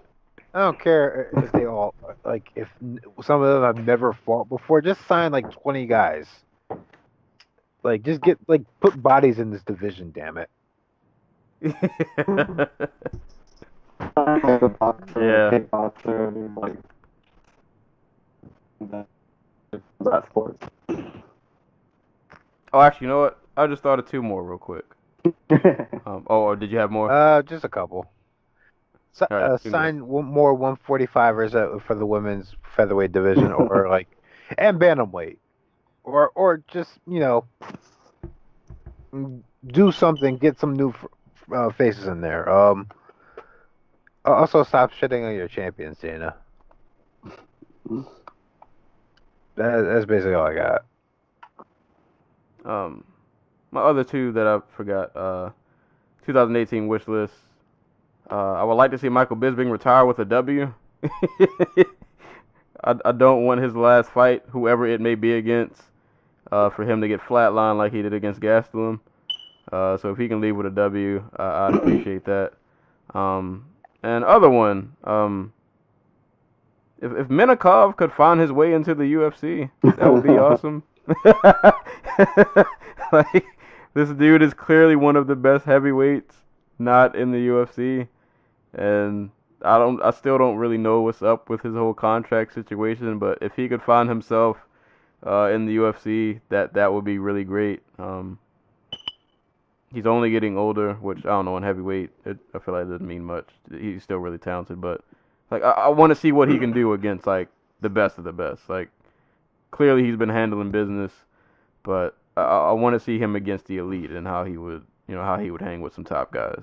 I mean, Volkov is out here getting W's, so I don't doubt that Minakov can go on a little run. I mean, yeah, everybody's old. Right. So, yeah, those would be my other two wish lists. And the last category I got... go ahead. I got to add one to mine. Right. Lomachenko versus, what's his name? Mikey Garcia? Yeah. That I want to see that in 2018. By the end of 2018. If we're going to add boxing, I want to see Errol Spence versus the top welterweights on the planet. Like, get that man Keith Thurman, get that man Sean Porter, get him Danny Garcia, get him Terrence Crawford. Just get him some legit high-level competition. He's young. Keep him on the sidelines for so damn long. Oh, actually, since we brought up boxing, well, Stokes, you said this earlier. Well, really, it doesn't have to be Wilder versus Joshua, but just give me Wilder versus somebody who will fight back. So, if that's Joshua, great. Just anybody. What's the fun in that? Right. Give me Wilder versus somebody who will punch this man back. But I guess Joshua, that is the fight though I do want to see. I would like to see those two, but I'll just at this point I'll take Wilder versus anybody who's slightly competent and will throw a punch back if they're hit. Last category we got the Don't Do That award. So this will be for something in 2018 that needs to cease and desist immediately, and that we should not do or support anymore. I wrote down 2, but now that I'm thinking of it, I actually have 3. So bold, emphatic number 1 on my list. 2018. We need to not do interim titles anymore. Like, we need to. The interim titles are no longer being used for what they should be used for. Like, all right, if your champ is injured, he's gonna be out for a long time, and you need to keep the division moving. All right, cool, but that is not how they're being used anymore. We're throwing interim titles out like Oprah was giving away cars. Like, stop. We can't. Don't do those anymore. No more interim titles. A close number 2, and this was almost number 1. I do not want to see BJ Penn in 2018. Tough. Do not book this man any fights. The only way I want to see him is if he's in somebody's corner, or if he's like an analyst. I don't even know if I want to see that, but do not book BJ Penn any more fights in 2018. Don't do it. Just don't do it. I disagree with that. We need BJ versus Diego. Come on. No. We need that BJ fight. has sacrificed enough to the gods that his well is dried up, man. I'd like to add something to my 2018 wish list. I want more BJ fights.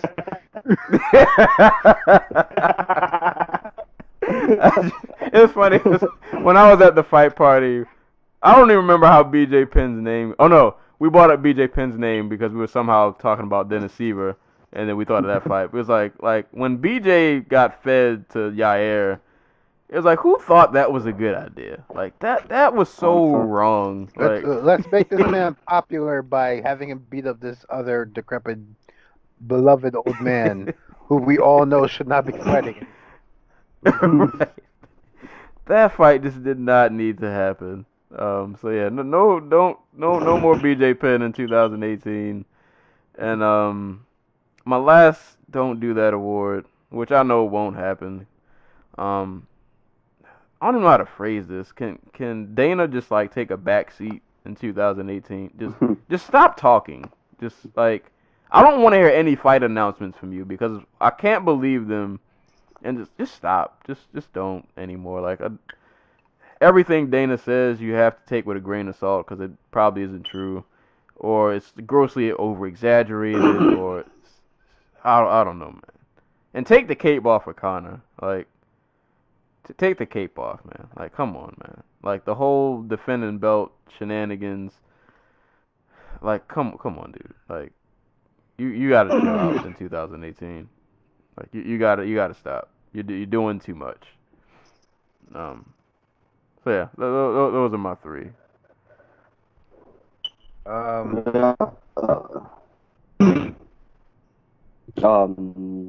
To the sentiment of Sensei, I don't want to see any more interim belts. I don't want to see any more stalling of the divisions. I don't want to see Conor assaulting people in public. And I don't want to see dudes getting title shots that aren't going to defend the belt. Don't do that word. All of those.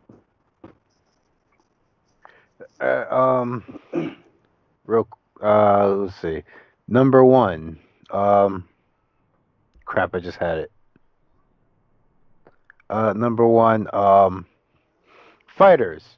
Can we please stop dropping the F-bomb? Like, can we chill for like a month at least? Oh, I thought you were going to say stop saying fuck. I was like, oh, my bad.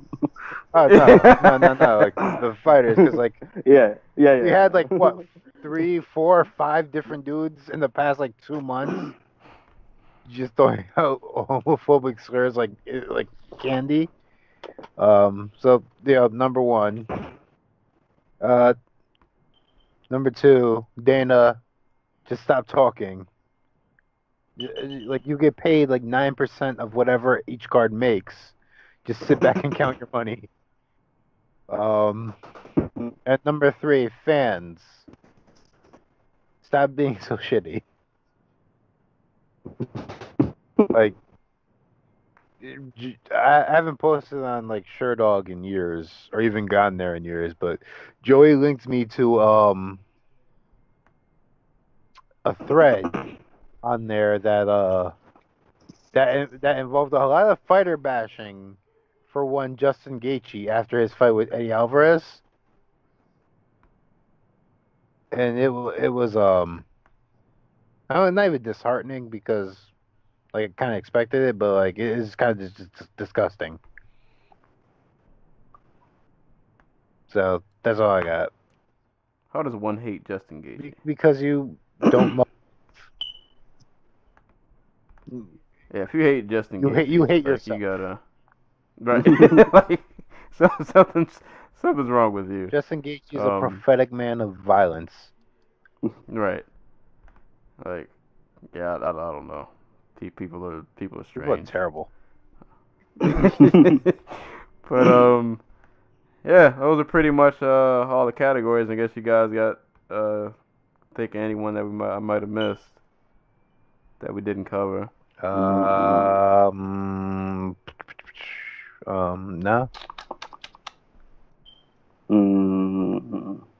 Yeah, I can't. I will say, BBC does a horrible job of promoting Deontay Wilder. Because I just thought about it, and like Joshua was throwing shots at Wilder because like Wilder's an undefeated champion with like a 97% knockout ratio, and he's like bombing on Fox. Like, dude should be drawing in like 5 million people every time he fights. Al Heyman, you suck ass. Like, literally just like, I don't know what the fuck they're doing, but how is Deontay Wilder not a household name? Yeah, that's why he needs to fight Anthony Joshua. And Or somebody who will fight back. But like, I don't even think it's like you can like even put it on that because like people still tune up for the can crushing. Yeah, that is true. So he's stomping cans in the empty alley and nobody's watching. Like, Alabama's the only place that cares about him. Right. I'd like to hope in next year he'll, you know, I don't know. Yeah, I don't know. I didn't know he wasn't like that popular. I kind of assumed he was. I didn't say he was like that guy, but Like, he started off Yeah. hot. Like, his big title fight on Showtime, the first time, like, it popped a big number, but ever since then, it's like just been a steady decline. Maybe it is the cab drivers. I don't know. We'll see. Either way, I think he'll pop up in 2018. We'll see him. Hopefully, not fighting another can. You know he will. Yeah. He'll at least start off the year fighting a can. Maybe he'll end the year with a real fight, but And we'll see. any predictions on changing of the belts in 2018?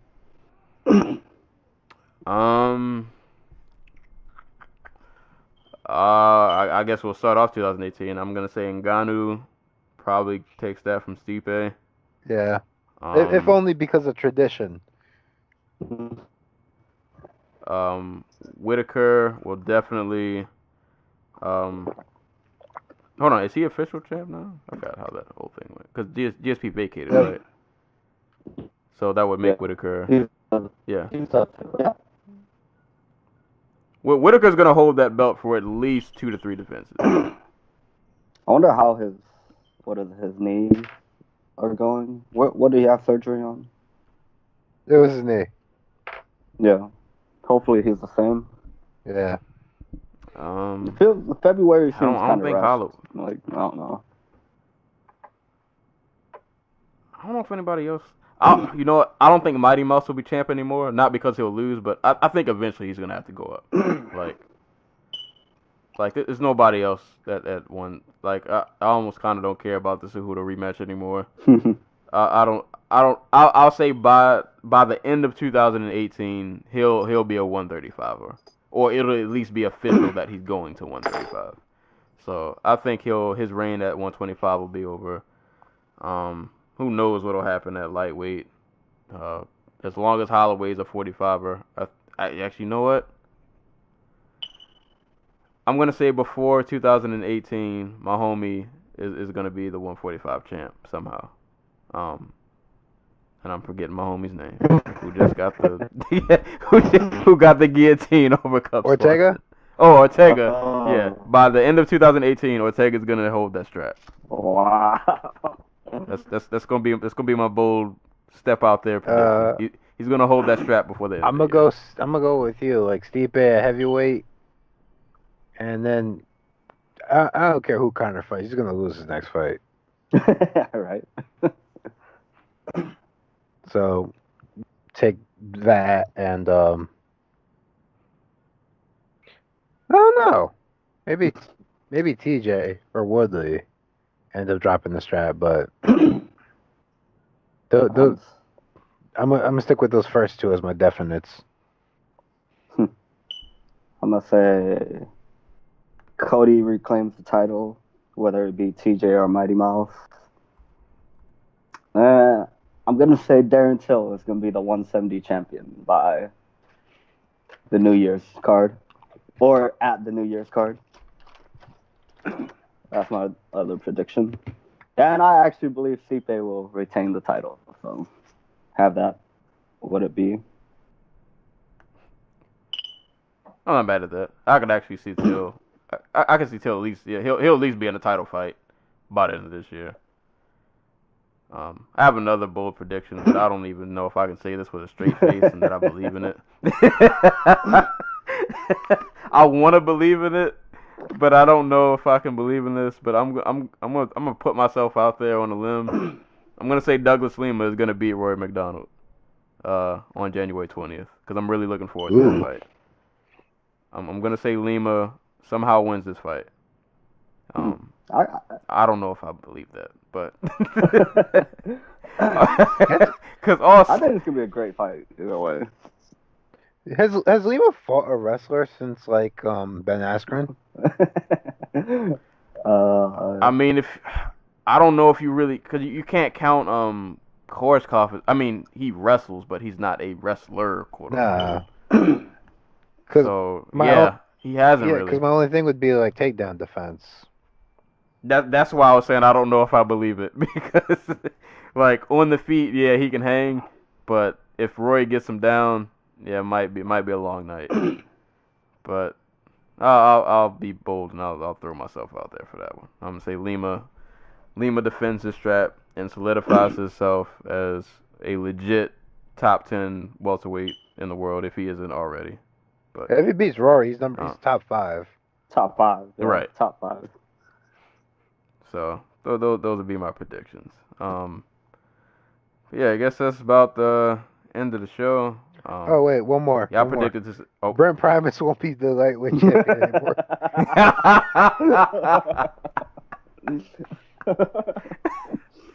or maybe Coker thinks he's the lightweight champion, just doesn't book him for a year. I don't know. Shout outs to Brent Primus. Oh man. Why don't we make fun of him every episode? Brett, it's not personal. Oh, Stokes, did you ever tell you that story about my friend who got in an argument with him? No. So, my homeboy, right after Brent won that fight against Chandler, I got a friend who used to train and like he's like real into the fight community. He knows fighters and everything. And he just so happened to get in a status that Primus had commented on. So those two went back and forth about him. My friend was saying about how that win was a fluke, and they got into this whole back and forth. And then Primus even like invited him out to come train and all this. And yeah, so that happened. Shout out to Brent Primus. We poke fun at him, but dude's built like Captain America. I don't want those problems, so. Oh my god, that's hilarious. Also, So yes. 2018. Probably won't happen, but I would love to fly out to the East Coast and go to a UFC event with you guys. That's another bold prediction for 2018. Man, that's. I'm mad I missed the one that happened in Baltimore. Yeah. Literally 30 minutes away from me, and I had to work. I couldn't go. I tried to go to the ones in like the Bay Area, like San Jose and Sacramento, just because they're really close to me. So, I try to go to Let's those. see.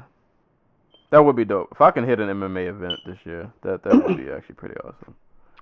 I'll probably never be able to afford another MMA event again. Because they used to do them over here in Newark before it got legalized in New York. So like, I can't afford $1,000 in the nosebleeds. So Right. I'm gonna have to come down your way, You can find affordable pricing. dude. Literally, it was like $500 something for like this, basically the same seats at the Prudential Center where you could get them for like $60. Oh my god. We need struggle man prices. Me and the homeboy, what's the dude's name? Jobber James on Tumblr. We went to, what was it? NXT Brooklyn, like 2-3 years ago. It was $30.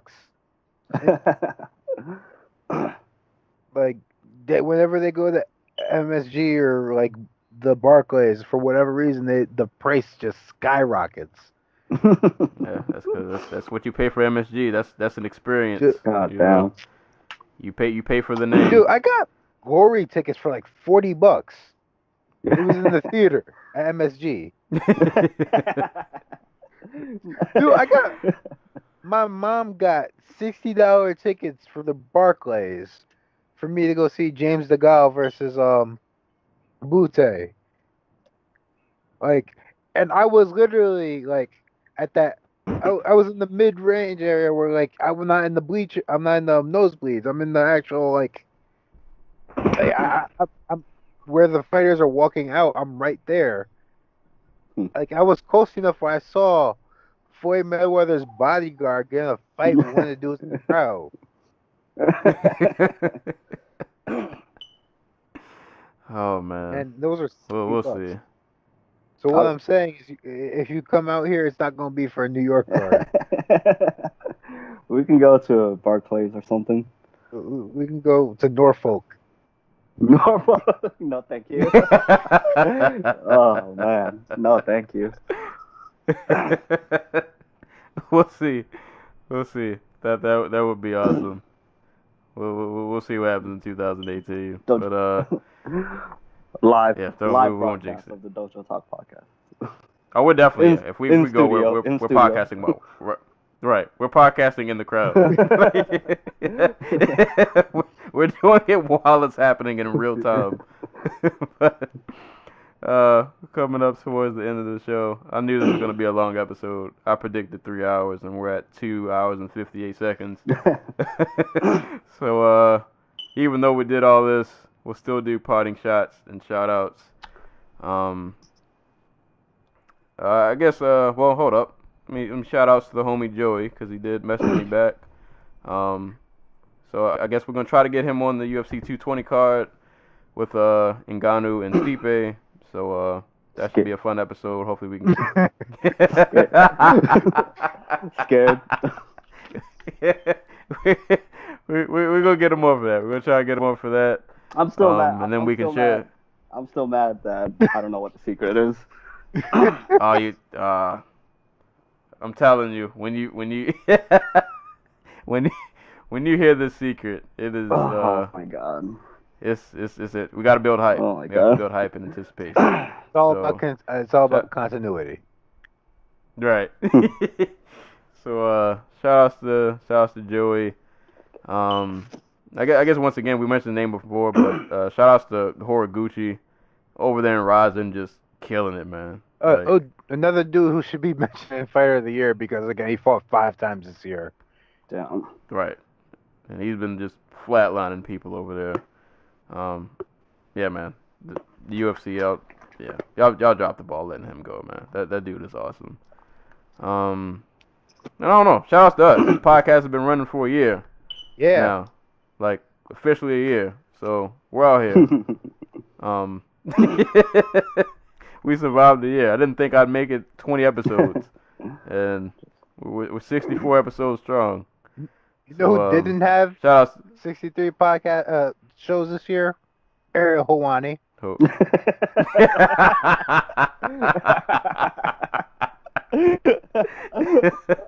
Shots fired at all y'all. Oh my god. All you podcasters out there who's cranking out content like this consistently every week.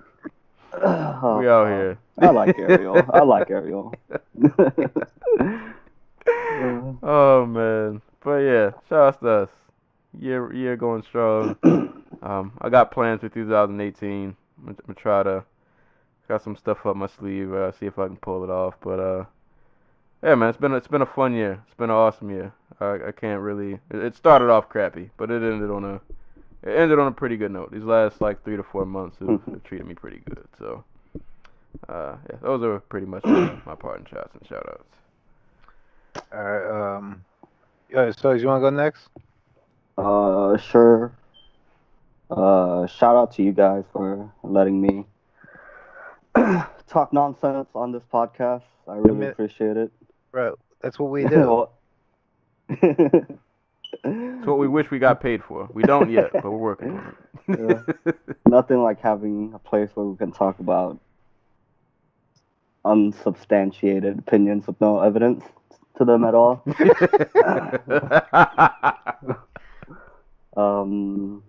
Pardoning shot. Fuck 2017. This year sucks. Fair. Yeah. Society and my life. And hopefully 28. Get us back up. And hopefully 18. Did you guys catch all that? I caught Kind of fade like every third word. Oh, yeah. It's something like that. You guys, 2018, New Year, Dojotalkpodcast. Hope take a step up in gonna take a step up in 2018, and yeah, can't wait. It's going down. It's definitely going down. What? I said it's going down. We're definitely taking a step up. I got some plans and things in the works. Every MMA fighting pick us up. I don't know about that far, but We'll take some baby steps for a podcast.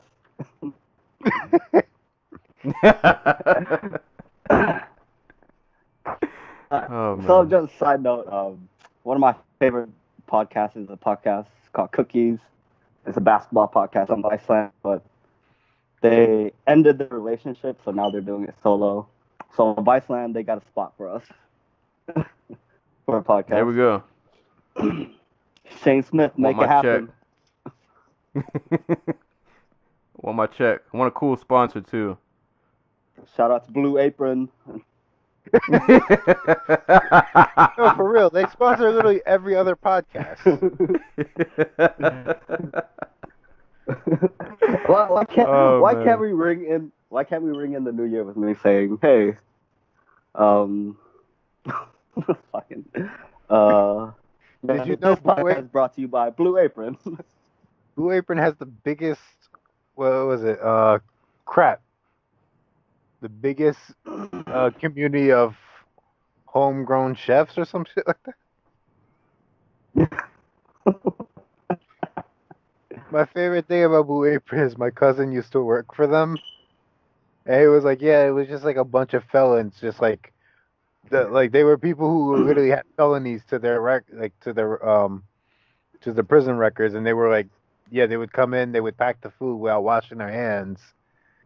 And like half of them would quit every day. So we had like, I think we just lost that sponsorship. I mean, that bag just left the room. the opinions brought to you by the Anti-Cool are not associated with this podcast. I speak for myself. Oh man, hear that? People wear Blue Apron. That chicken they gave you had some had some filth, had some paws on it. On it. Just letting you know. Shout out to Blue Apron though. You know they're giving people a second chance at life. So that's we good. just gave you a free one, Blue Apron. Come on. Right. You definitely should make them wash their hands. We should do like they did in Harmontown, where like their first like 10 episodes they just said like they were sponsored by people, and they just threatened. So they basically threatened Nike to advertise that they were sponsored by like ISIS or something. They're like, Nike, sponsor us, or we'll tell everybody that you guys sponsor ISIS.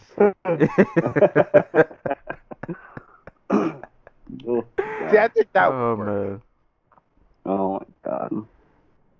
Find somebody to pick on. I want a Blue Apron sponsorship and the betting one, whatever the hell it's called. I haven't heard of that. You know who I hate? I hate Wayfair.com. I don't know if you guys know who they are. Who? Wayfair.com. Never heard of this. Oh, you know what? I can't give away my bootleg sources. But a certain website that I frequent to watch MMA fights that shall remain unnamed. These Wayfair ads are killing my soul. I don't care about pendant lamps and this little chipper lady in the video who talks for 7 minutes. And they don't let me skip that ad. It's always like 5 minutes long, and I can't skip it. And she's talking about pendant lamps the entire time. So to that website, you know who you are. Cut it out. For 10% off, go to wayfair.com/Dojotalkpodcast. Oh man. Oh, I forgot Anti-Cool. Did you get yours? No. You just went on a long rant about nothing. Sorry about that. Hold up. So I'm gonna just since we have a little break between now and the next time we talk to the people, just a heads up. There's not a whole ton of fights this week, but there is something called Ganryojima. Oh man. Yeah. So basically, MMA rules, depending on which promotion you fight for, tend to favor somebody. So like in the UFC, you got the 5-minute rounds and the cage and the octagon control, and that favors wrestlers. And in Pride, you had like the 10-minute sprint rounds and the yellow cards and the ring, and that favored strikers and submission grapplers. Ganryojima favors traditional martial artists and sumo wrestlers. You are literally fighting in a World Combat League ring, which means it's just a giant circle, and on the outside they have a mist machine that fills the circle outside the ring with like mist. So basically, there are no submissions. You have no fence or ring to walk back into. If you leave the mat 3 times, you lose. And the entire thing is just to force people to punch each other as many times as possible. And it's amazing. Like, if you love MMA, but you hate submission wrestling and grappling and like all that good shit, this is for you. Yeah, I've been watching their cards, but I've seen like clips. Yeah, it's different. It's wild. Savage. It's Shouts to Kakuno, who has resurrected his career, basically, by just murdering people at this. It really is just for not just for, but it really is designed to help. Like, if you are a knockdown karate fighter, this is for you. And there's going to be a Garojima 9 this Wednesday, but it will be available on the Fight TV app on Sunday, January 7th. So tune in for that. Shouts out to Clarissa Shields. She'll be defending her new, WBC and IBF super middleweight titles on January 12th against Tori Nelson. Same card that Christina Hammer is going to make her U.S. debut. And last but not least, shout out to Serial Sensei, who somehow managed to get out 64 episodes in a year. Good. Podcaster of the year. Like, this part is the easy part. Like, where I get to come up here and just speak random shit for 2 hours at a time. But you have to put in the hard work. You edit these things. For your other ones, you have to organize guests and everything. You listen to all the music and everything like that. So just shouts to you. Yeah. Piece of podcast wisdom to anybody out there: to save yourself time on editing, give yourself preset templates. I promise you they help. They help so much. Make a preset template file right now. I'm telling you, it'll save you so much time. So much time. But appreciate that. I didn't realize how much content we've really put out. So that's all the reason you should share this with a friend. Because whatever your favorite podcast is, they probably take breaks and fall off, and they're lazy. We're working over here. Episodes are out every week, and yeah, it's awesome every week. So listen, share with a friend, all that good stuff. Yeah. Send more mail. Right. I guess before we get out of here, speaking of, if you want to send questions, you want to send mail, you're angry, you want to voice your opinion, or if you're Brent Primus and you're tired of us making fun of you every show, you can hit us up, Dojotalkpodcast at yahoo.com. I like to imagine Brent Primus is actually our biggest fan. Yeah. I'm gonna message Brent Primus on Instagram right now to get him on the podcast. Oh Lord. He's gonna listen to this episode. Brent, I don't want that smoke. You can yell at me online, but we can't fight. It's not fair. But if you got emails, you can send them to dojotalkpodcast at yahoo.com. You can listen to the podcast on YouTube, SoundCloud, Google Play, and iTunes. If you're on iTunes, please rate and subscribe on iTunes. Share with a friend. It's 2018. Plenty more content's coming. Like you said, we'll have a mini break between now and the next fight. I just did my favorite 20 albums of 2017, so if you haven't checked that out, you can listen to that. I finally stopped being a dinosaur and joined Spotify, so I'll probably be doing a lot more album reviews because I've just been listening to a ton of music. So yeah, there'll be a lot more content this year. Hintity hint, I'm going to try to get a website going. We'll see how that turns out. Don't hold me to it, but I'm going to try. But yeah, this is going to be a great year. The Dojo Talk podcast will keep rolling. More content, more great stuff. And we're better than your favorite podcast.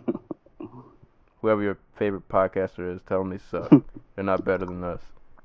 We put out more episodes a week. That should be the new slogan. We're better than your favorite podcast. I love it. We are. We definitely are. Especially if they're MMA. If they're an MMA podcast, we're probably better than they are. And we, we're just better. That's it. I'm sticking my chest out. I don't care. We're better. Shut up, whoever your favorite podcast is. But this has been another episode of the Dojo Talk podcast. Well, I'm going to say this is a Megacast because it was 3 hours. But happy 2018. Happy New Year's to all the listeners. Hope this year treats you better than last year. Stay out of trouble. Don't do anything too stupid. And until next time, we will catch you guys later. Peace. Shout out to Michael Beasley.